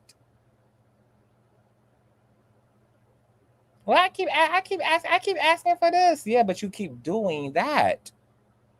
And you don't think about what the psychology is that produces what you do rather than what you say. You're so unconscious that you don't even see your own duality. You don't even see your own polarity. You don't even see the dichotomy at all. Saying one thing, doing another, doing one thing, but saying another. That double-mindedness. You never became interested and acknowledged. Bitch, what is the self that does this despite me saying that? What is the self that actually has me go right even though I said I wanted to go left? That's the actual program and software that's really running your motherfucking life.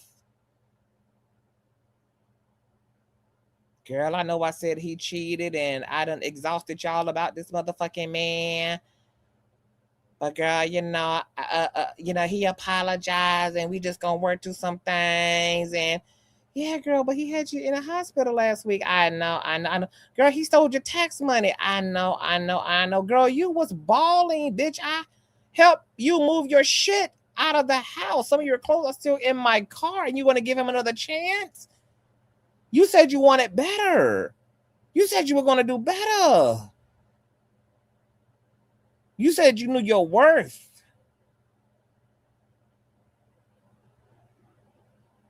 Your actual actions reflect your actual psychology. Not the shit you go showboat and beat on your motherfucking chest about like King Kong. Not the shit that you say to other people. All that is irrelevant and goes out of the motherfucking window when your actions don't reflect that which you proclaim. Because that's your real psychology.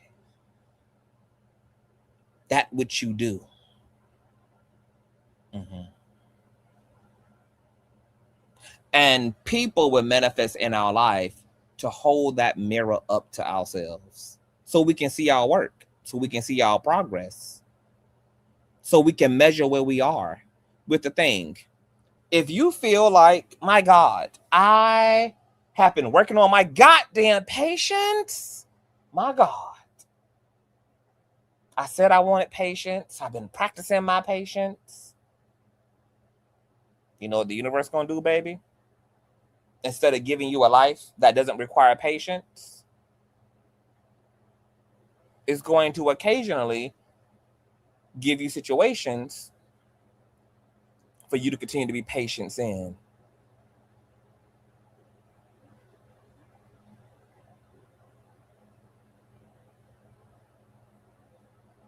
And it does get better. It does get easier. There is a elevator that goes to the top floor as you begin to grow in life. You begin to master yourself. You begin to refine yourself. I'm going to get into a little bit of this tomorrow, but there's so many things. Like, I understand so much shit from a higher perspective. And I'm grateful to the role that my angels and my demons are playing. because they're really working toward the same thing and they're giving me the same opportunities. And I'm enjoying the art of living and the art of being a spirit, having a human experience. And I'm enjoying the poetic unfolding of it all, because yesterday, my God, today, I could have made so many type of motherfucking decisions. Last week, I could have made so many motherfucking type of decisions. Right now, I could make so many type of fucking conversation. I mean, so many different type of what's the word I'm using? Oh, decisions. I'll say conversations. But I chose the ones, I made the choices that were going to take me to the reality and to the version of myself that I prefer to be. And once again, that's a choice every single fucking day. And some days it feels easy to make them choices, but be like, oh, bitch, the hell ain't fucking with me, bitch. I'm on my Beyonce shit, bitch. But baby, sometimes, baby, you be powered up like that. And then other times, based on what may be happening, you may gotta fight a little bit to get there. But nonetheless, you're always able to get there if you want. And the reason why the universe will sometimes manifest bad days or a bad day for you is so that you can see from yourself just how bad you want what you want through striving.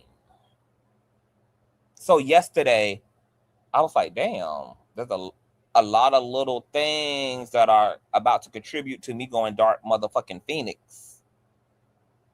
But instead of going dark Phoenix, I deconstructed, deregulated in myself without help from nobody. And then looking back in retrospect, after I made it to the glorious other side, Caroline walked into the marvelous motherfucking light.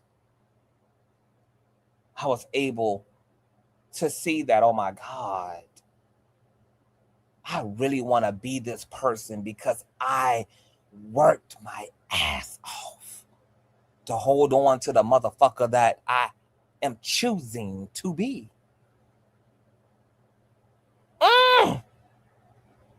That made me feel some type of good, baby. To know that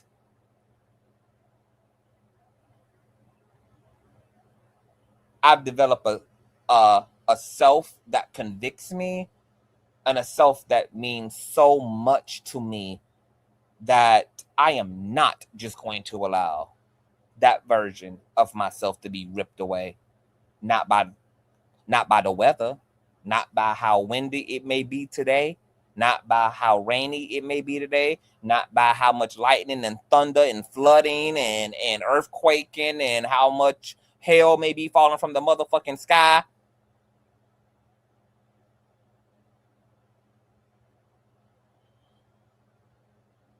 Because when you really start cultivating your inner space, you start to create something that nobody can take away from you anymore.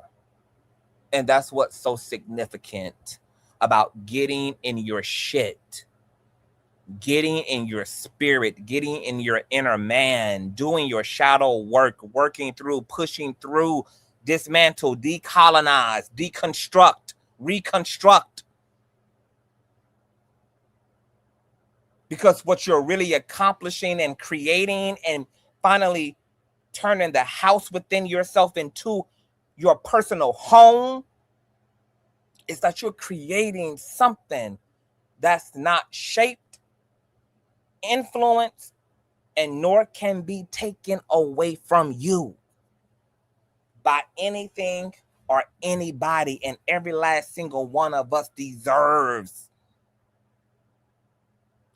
a sense of stability and functionality and wellness that is not determined by conditions and circumstances. That is not determined by who shows up for you today and who doesn't. Who did right by you today and who didn't. Who acted right and who didn't act right. What went right and what didn't go right.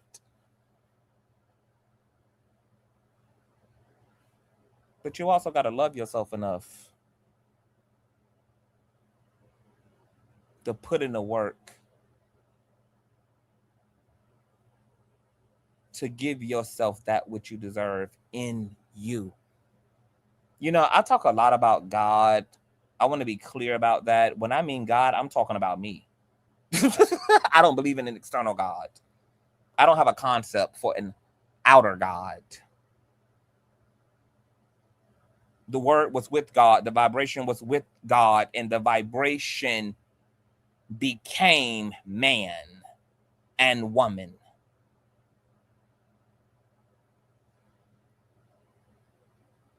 We all are the sum total and human expression of all that is.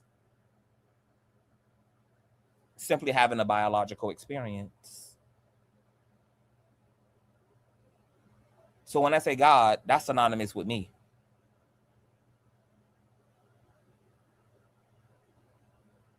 And in saying that, what has gotten me through and allowed me to be blessed and to persevere and to be in positions where no weapon can prosper against me, all weapons are allowed to form because the universe only has one answer to all things, yes and amen. But there's never any prosperity. What moves me through and get me through, and what's building up in me as I learn how to love myself and support myself on the most epic of motherfucking levels, bitch. I don't need no crowd. I don't need a bunch of motherfucking people around me. I don't need no motherfucking access to nobody. I don't need community. I don't need none of that shit, bitch. The most powerful thing that the path of self-love is giving me is faith in myself. And that's why I'm stumping through this motherfucker, blessed and highly motherfucking favored. That's why I'm motherfucking thriving. Shout out to, let me see, my baby mother London for the old nasty piece of child support check for a powerful message. Thank you. You are welcome, baby mother. Y'all know all donation information is in the description box below. I can say that I am graduating in life. I'm graduating. I see the way that I'm moving, bitch. I see the way that I'm tiptoeing, bitch. I see the way that I am just dealing and willing and oh, baby, baby, if I could give myself the Vanguard, baby, I can give myself an Oscar right now. And I couldn't have this access to this version of myself without the external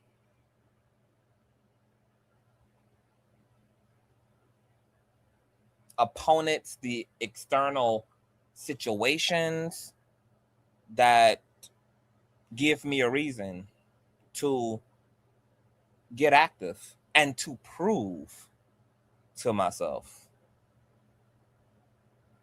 who and what I am. Baby, I'm not playing. And because I ain't playing about me, bitch, I can't play about you either.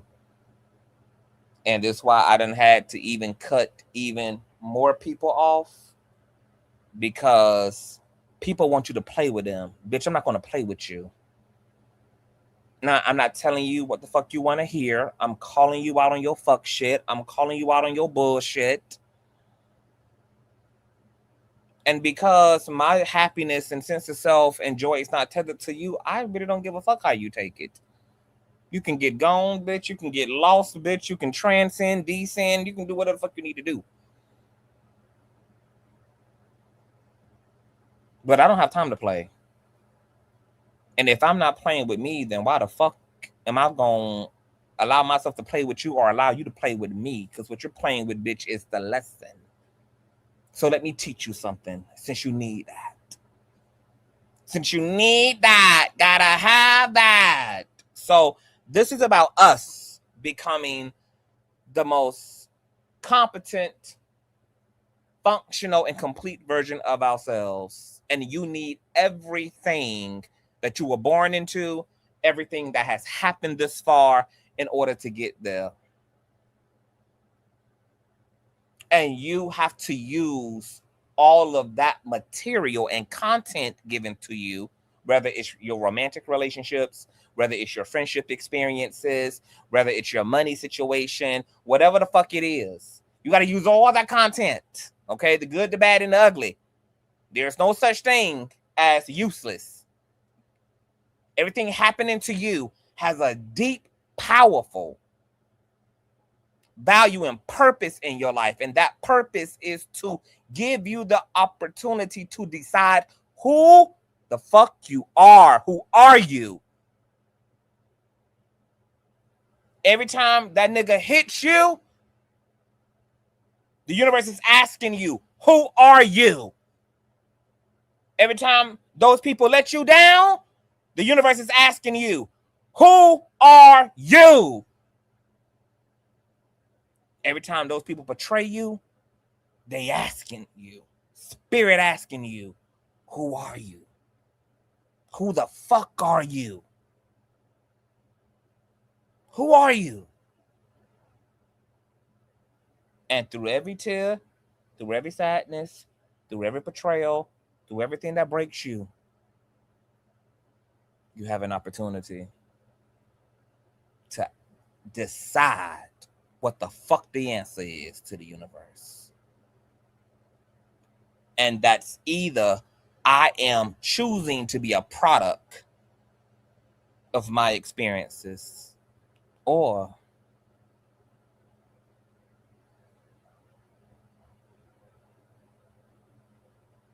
I am everything these doubting ass Thomases thought I would never be.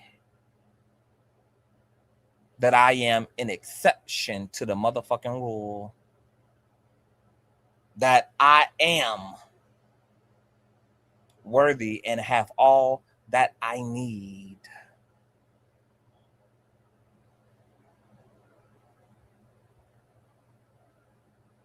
That I am liquid love,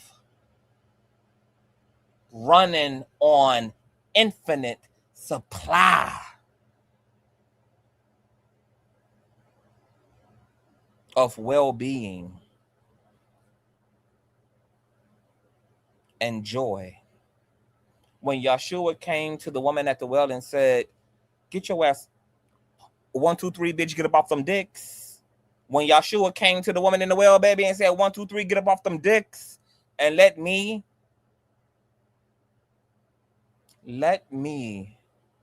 offer something to you that is more infinite and enriching than anything you can ever find through outsourcing for your happiness through other motherfucking people, which is always going to be short-lived, and you're always going to be on the road to disappointment. If your faith is in other people rather than in yourself, where the infinite source of all things is and lies and vibrates. that is all in you, that everything you think these motherfuckers got for you is already in you, that you are a walking infinity stone and you have no idea because nobody ever demonstrated it in their lives. Nobody ever demonstrated to you what wholeness was and looked like. You've come from a line of watching other people outsource for their mood, for their endorphins, for their serotonin.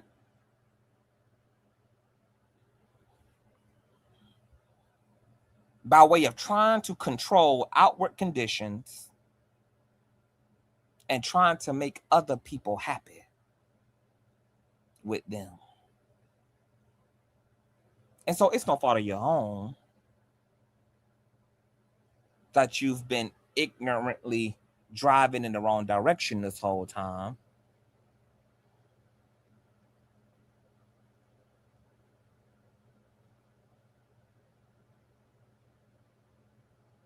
That nobody ever showed you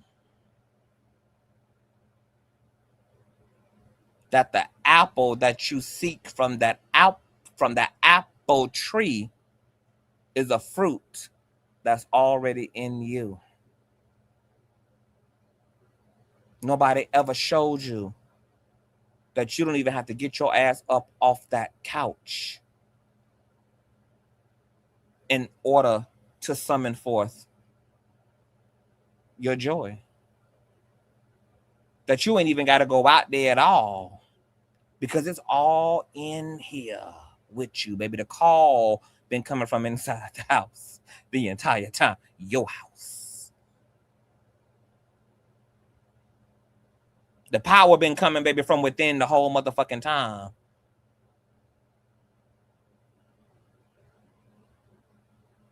People hurt you to expose you to you.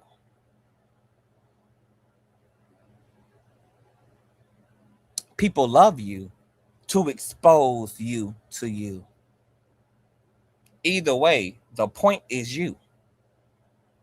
You're the single common denominator in every motherfucking situation in your life. And you got to ask yourself the deeper question about what is it that life is trying to get my attention about? What is the most powerful, effective way that I can use the things that are happening in my way to benefit me? Because everything is manifesting as Jacob's ladder. Everything is manifesting in your life as a staircase to your own personal heaven. And everything that you want from other things and other people is actually fully available in you. And bitch, I'm talking about everything, bitch. So many people think that they need a goddamn romantic relationship, bitch. But you know what I can't say that. But what I will say is, when I tell you everything is in self-love, bitch, everything is in self-love. Everything. I'm talking about the romantic relationship. I'm talking about the supportive friends. I'm talking about all the things is in self-love. That's why I'll tell you, baby, nobody really sees me anymore and nobody hears from me anymore because I'm getting too good at this. And every day I find that I don't need anything outside of Davion. When I be telling y'all that my nigga is in the military, girl, and I love that for him and I love that for me too, because maybe 10 years ago, I couldn't have dealt with a partner who's a merchant marine, basically a motherfucking sea pirate.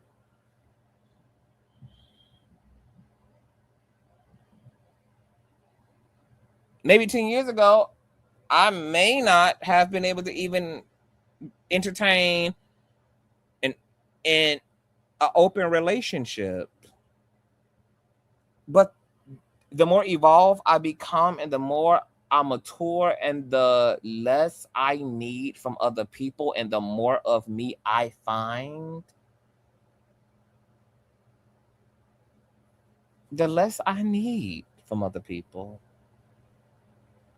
I don't need your commitment. I barely need your motherfucking time, and I damn sure don't need your attention. I don't need those things. Those things are luxury to me. What we get from other people is a bonus. And it's for the sake of like a practical, a practical happiness, but not a dependency. And the less you want from this world, the less you need from other people, the easier things are able to be in your life. I really feel bad for a lot of Western Americans because so many people are tormented by these ideas of I gotta be somebody, I gotta be significant, I gotta find my purpose. Baby, that's all propaganda. You don't have to do nothing more, baby, than exist and be at peace. You don't have to go be Barack. You don't have to go be Michelle. You don't have to have a wall full of plaques. All of that is human propaganda. You don't have anything to prove, and you don't have to prove why you deserve to be here. Nature herself decided that you shall be born. Nature itself decided that you shall be here. Nature decided that and decided that without any conditions. It didn't say to be here and to meet these needs and these set agendas. When you release that type of pressure for your life, because I think that so many people don't even understand how much societal and cultural pressure they're carrying around because it's so natural for us, because we've inherited the system this way that because we don't even have a reference for being outside of the system, that we've normalized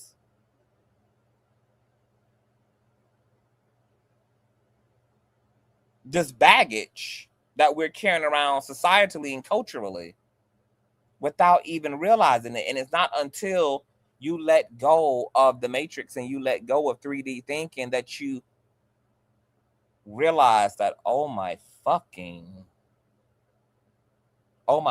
G, bitch, I was a bag lady. I was stressing myself the fuck out for no fucking reason.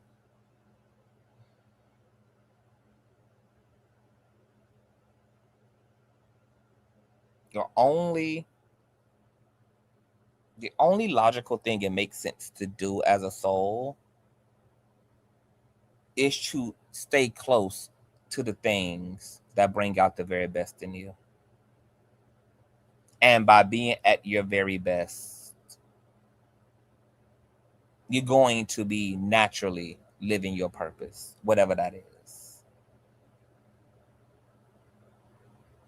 When you find things that bring out the best in you, when you develop the best in yourself, when you develop the best friend in yourself, the best lover in yourself, the best support in yourself, from that vibration of wellness. Hold on, y'all.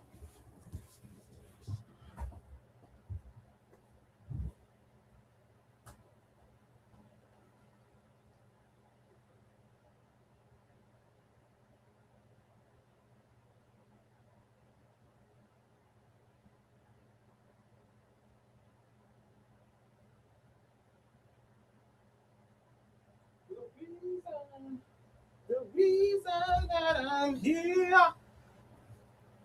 I gotta go because my food is here, but shout out to my baby. Oh, my baby mother, Brittany. My God, today. Thank you for your beautiful words today. My God, thank you for the beautiful coin today. Baby mother, my God, God bless you. Jesus Christ, Shy. Baby, I didn't know that y'all be needing these type of teaching, Shy. I just be minding my business and y'all's too, and just be sticking to what appeals to me. My God. Shout out to baby mother. Brittany, God bless you. You're welcome. Jesus Christ, baby. Y'all too good to the king, baby. That's why I gotta be even better than y'all. Jesus Christ. But that is your purpose, y'all. Your purpose is your joy. Don't fall for the fucking world. Don't fall for it. Don't bite the apple, Eve. Don't bite it. Don't do that to yourself. You got this. You are this. There ain't nothing to be afraid of but fear it motherfucking self. You came alone. You're going to leave alone. Don't buy into the propaganda of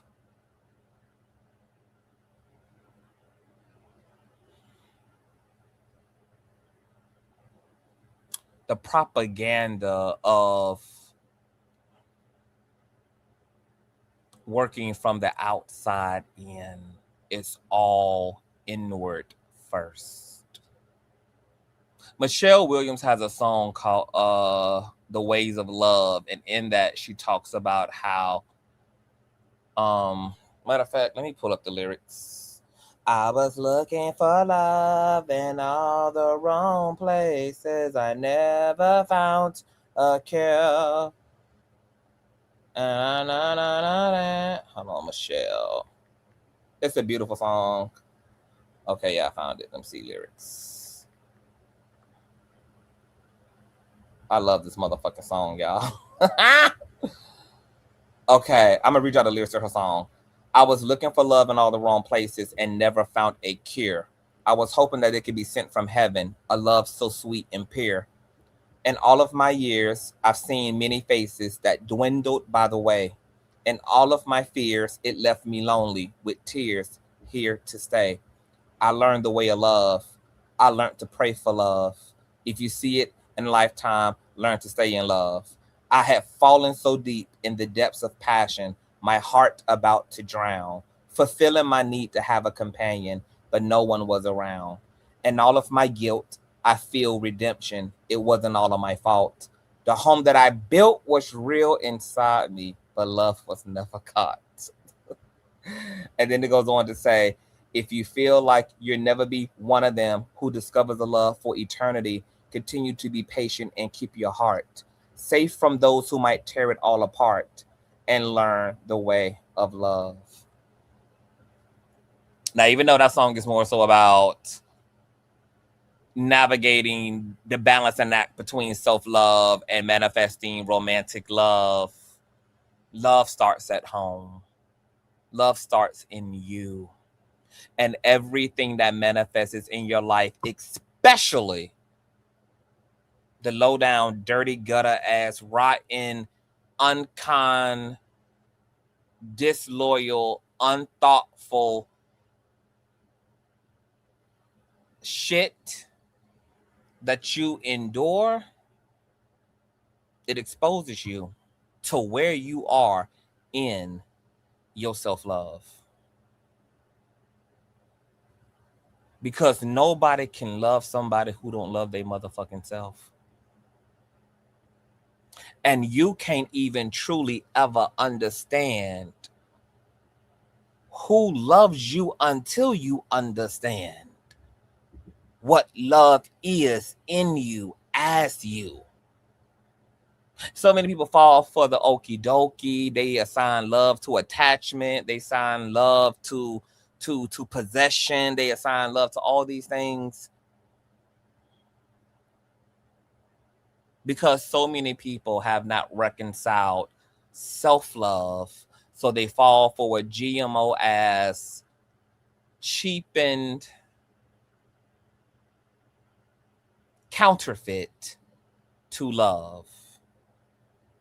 So many people have pushed real love away, have pushed and sabotaged actual love and mistaken it for whatever they consider to be the opposite of love because they're ignorant about what love is. And so many people equally have accepted things they thought was love out of, once again, not ever reconciling what that is. And you can only understand what love is by loving yourself, which is, once again, baby, it's in the grand taking care of yourself.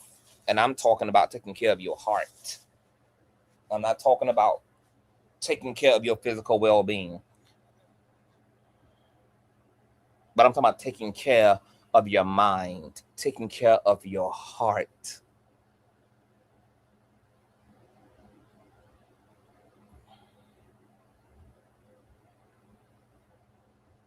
And all I can continue to say is that when you find that, when you have found it in yourself, baby, you have found it all. You have found it all. You have found it all. You have found it all. It's the ultimate reconciliation of the world through the God in you. Just like when the scriptures say that God was reconciling the world through Yeshua on the cross.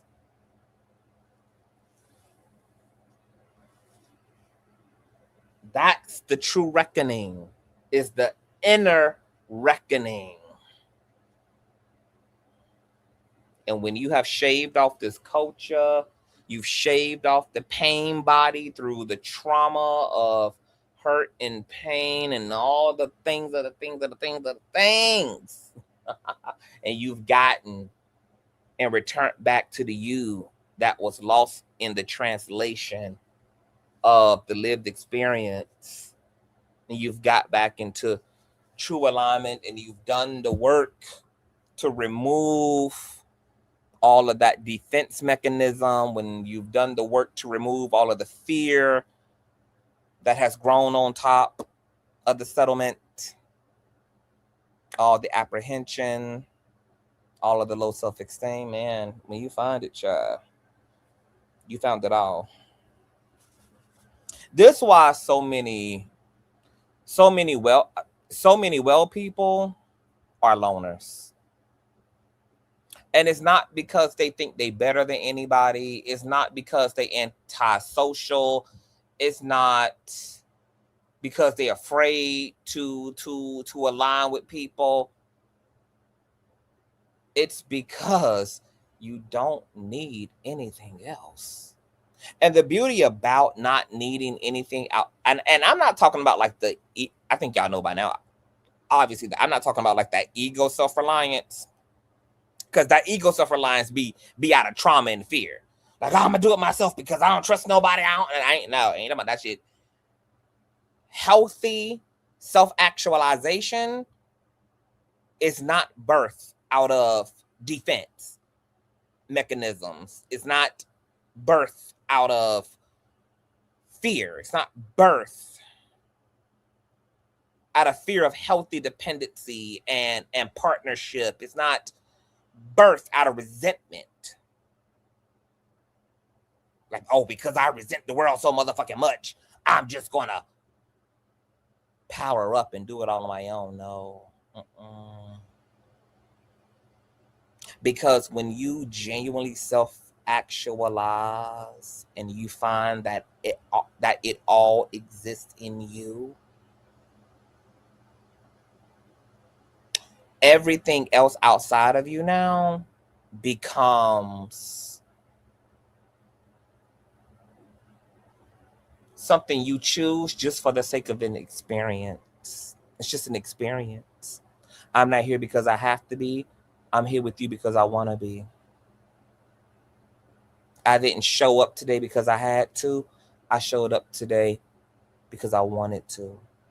I'm not in this relationship because I need you in order to be happy, and I need you in order to be well. Once you have genuinely tapped into the power of you, and you have found that true solidarity, and you found that well that Yeshua was describing and gifting to that woman at the well, everything else is a choice, not a dependency. Everything else outside of you was a choice. It's not a need. And the beautiful thing about that is that when the motherfuckers think that they're going to play with you, the distance between you and the dough, baby, is very short.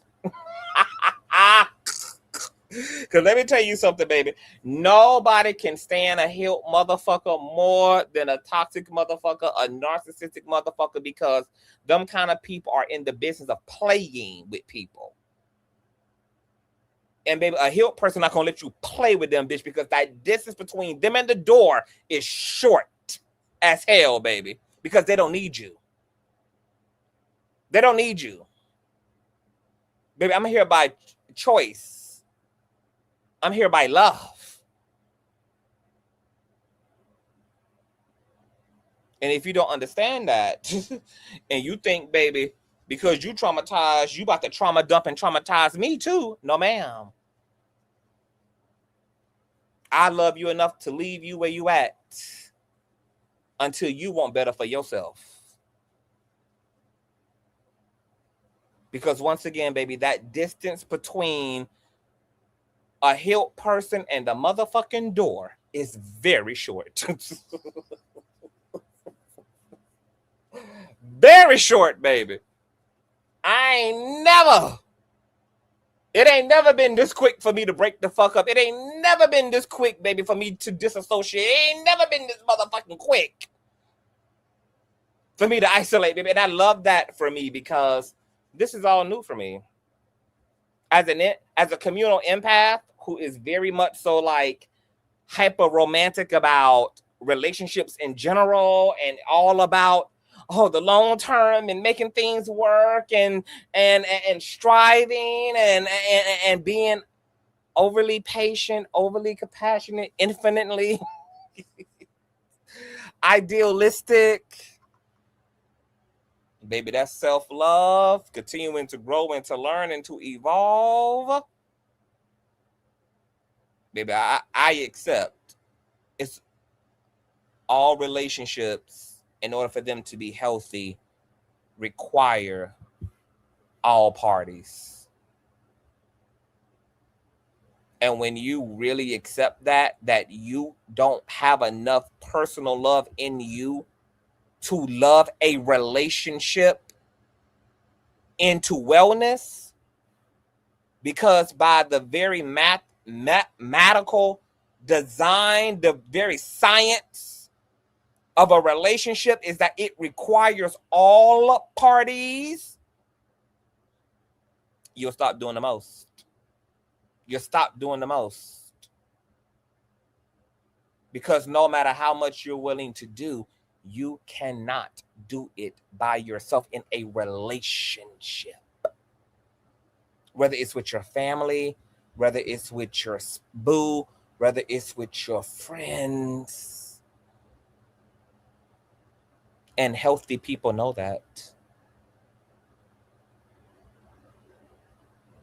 Somebody who doesn't know themselves is going to be exhausting themselves and sharpening themselves down to a goddamn nub, trying to fix something that scientifically is not designed to be fixed alone, because it's a relationship.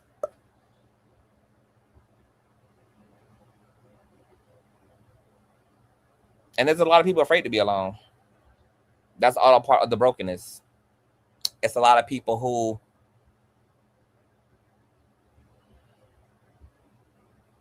have been alone and been lonely because being alone can be entirely healthy and fulfilling, and it can be that way forever, your whole life. But if you find that you're lonely, not all the time, because we also have a nature. We're mammals, we're warm-blooded, we're communal, we desire, we're born into clusters, into bundles, and into families and into societies. So it's very natural and healthy to desire engagement and experiences and meaningful experiences with other people. But sometimes when you're not alone, but you're lonely, it's because you've taken your pain with you. And that's why you don't have no rest in being alone, which is what turns into loneliness. And alone and loneliness are two different things. Two totally different things. Baby, I'm so happy with the small cottage of people that I have in my personal life, and very happy in my personal life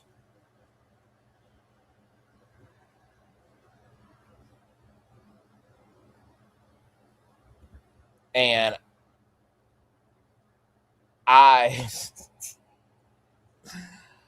girl, I've almost, you almost have to honestly pay me at this point to really come out of my heaven,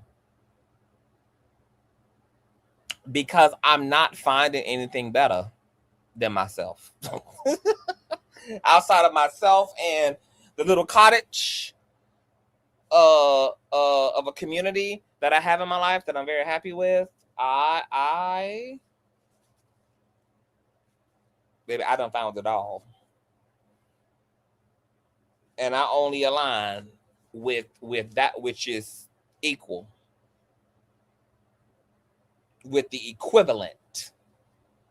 If it's anything less than the equivalent of me, it don't get me. I ain't nowhere to be found, my love. Put me on the lost and found, honey. Put an Amber Alert out. Put an Amber Alert out. That's to say that that's how much infinite resource you have in you to be good to yourself and to be good with yourself. I'm gonna get out of here. This was a great riveting discussion. Maybe we'll do a panel the next time, child, and we'll come up in Iyanla and fix everybody's goddamn life all at once. Shout out to, let me see here, to my baby mother. Hold on. Baby, the baby mama's baby. Baby, they dropping the nukes. My God. Shout out to my baby mother, Tarnisha, for the old dancing piece of child support chef. For thank you for today's. I don't be knowing y'all be needing these type of lives, y'all. I do not be knowing it. I'm glad I decided to do it, but I did not know that it was this type of value around these types of conversation. Because y'all know I created the channel predominantly to be celebrity gossip, trendy topic, etc. And sometimes, you know, I'm able to pivot depending on who and what we're talking about into, you know, a dynamic discussion. But my God.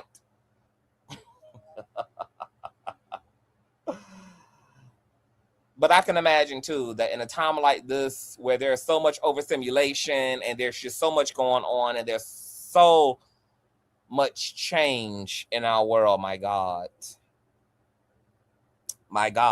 that people probably need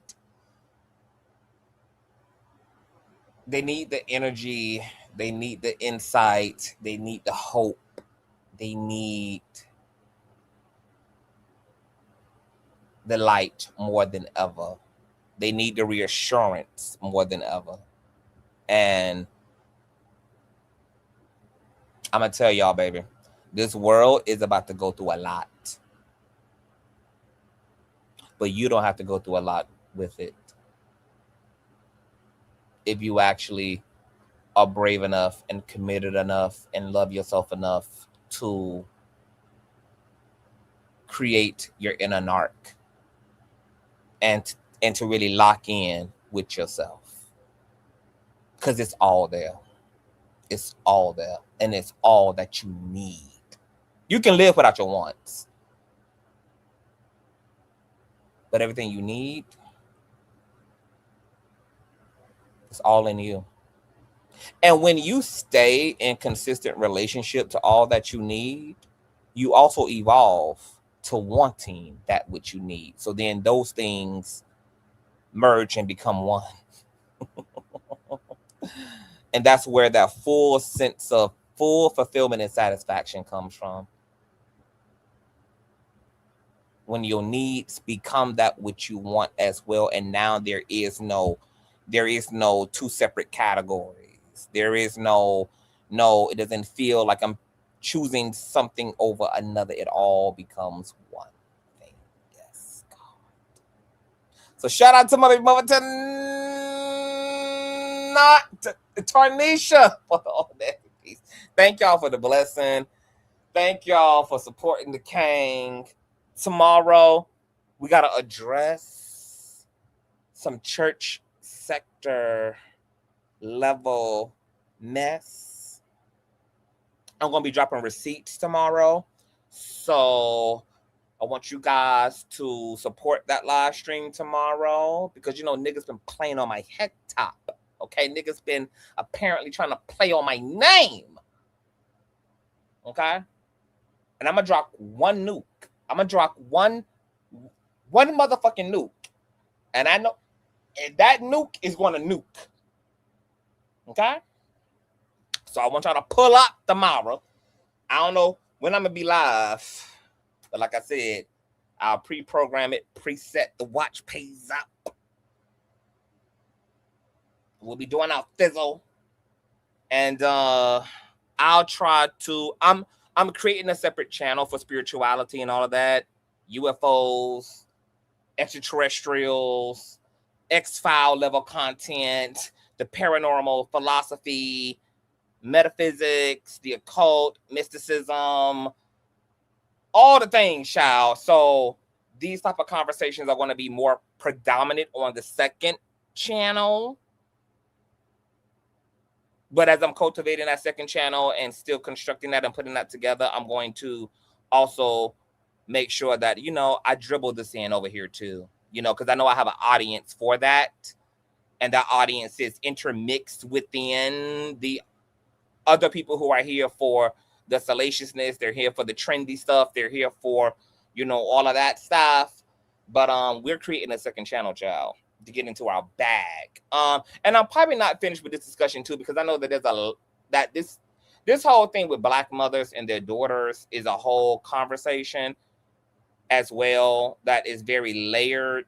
I know that the whole conversation with Black parents and Black parenting styles and a lot of what's informing that, it's post-slavery grief and post-slavery survival tactics, respectability politics, extreme self-preservation that comes off narcissistic.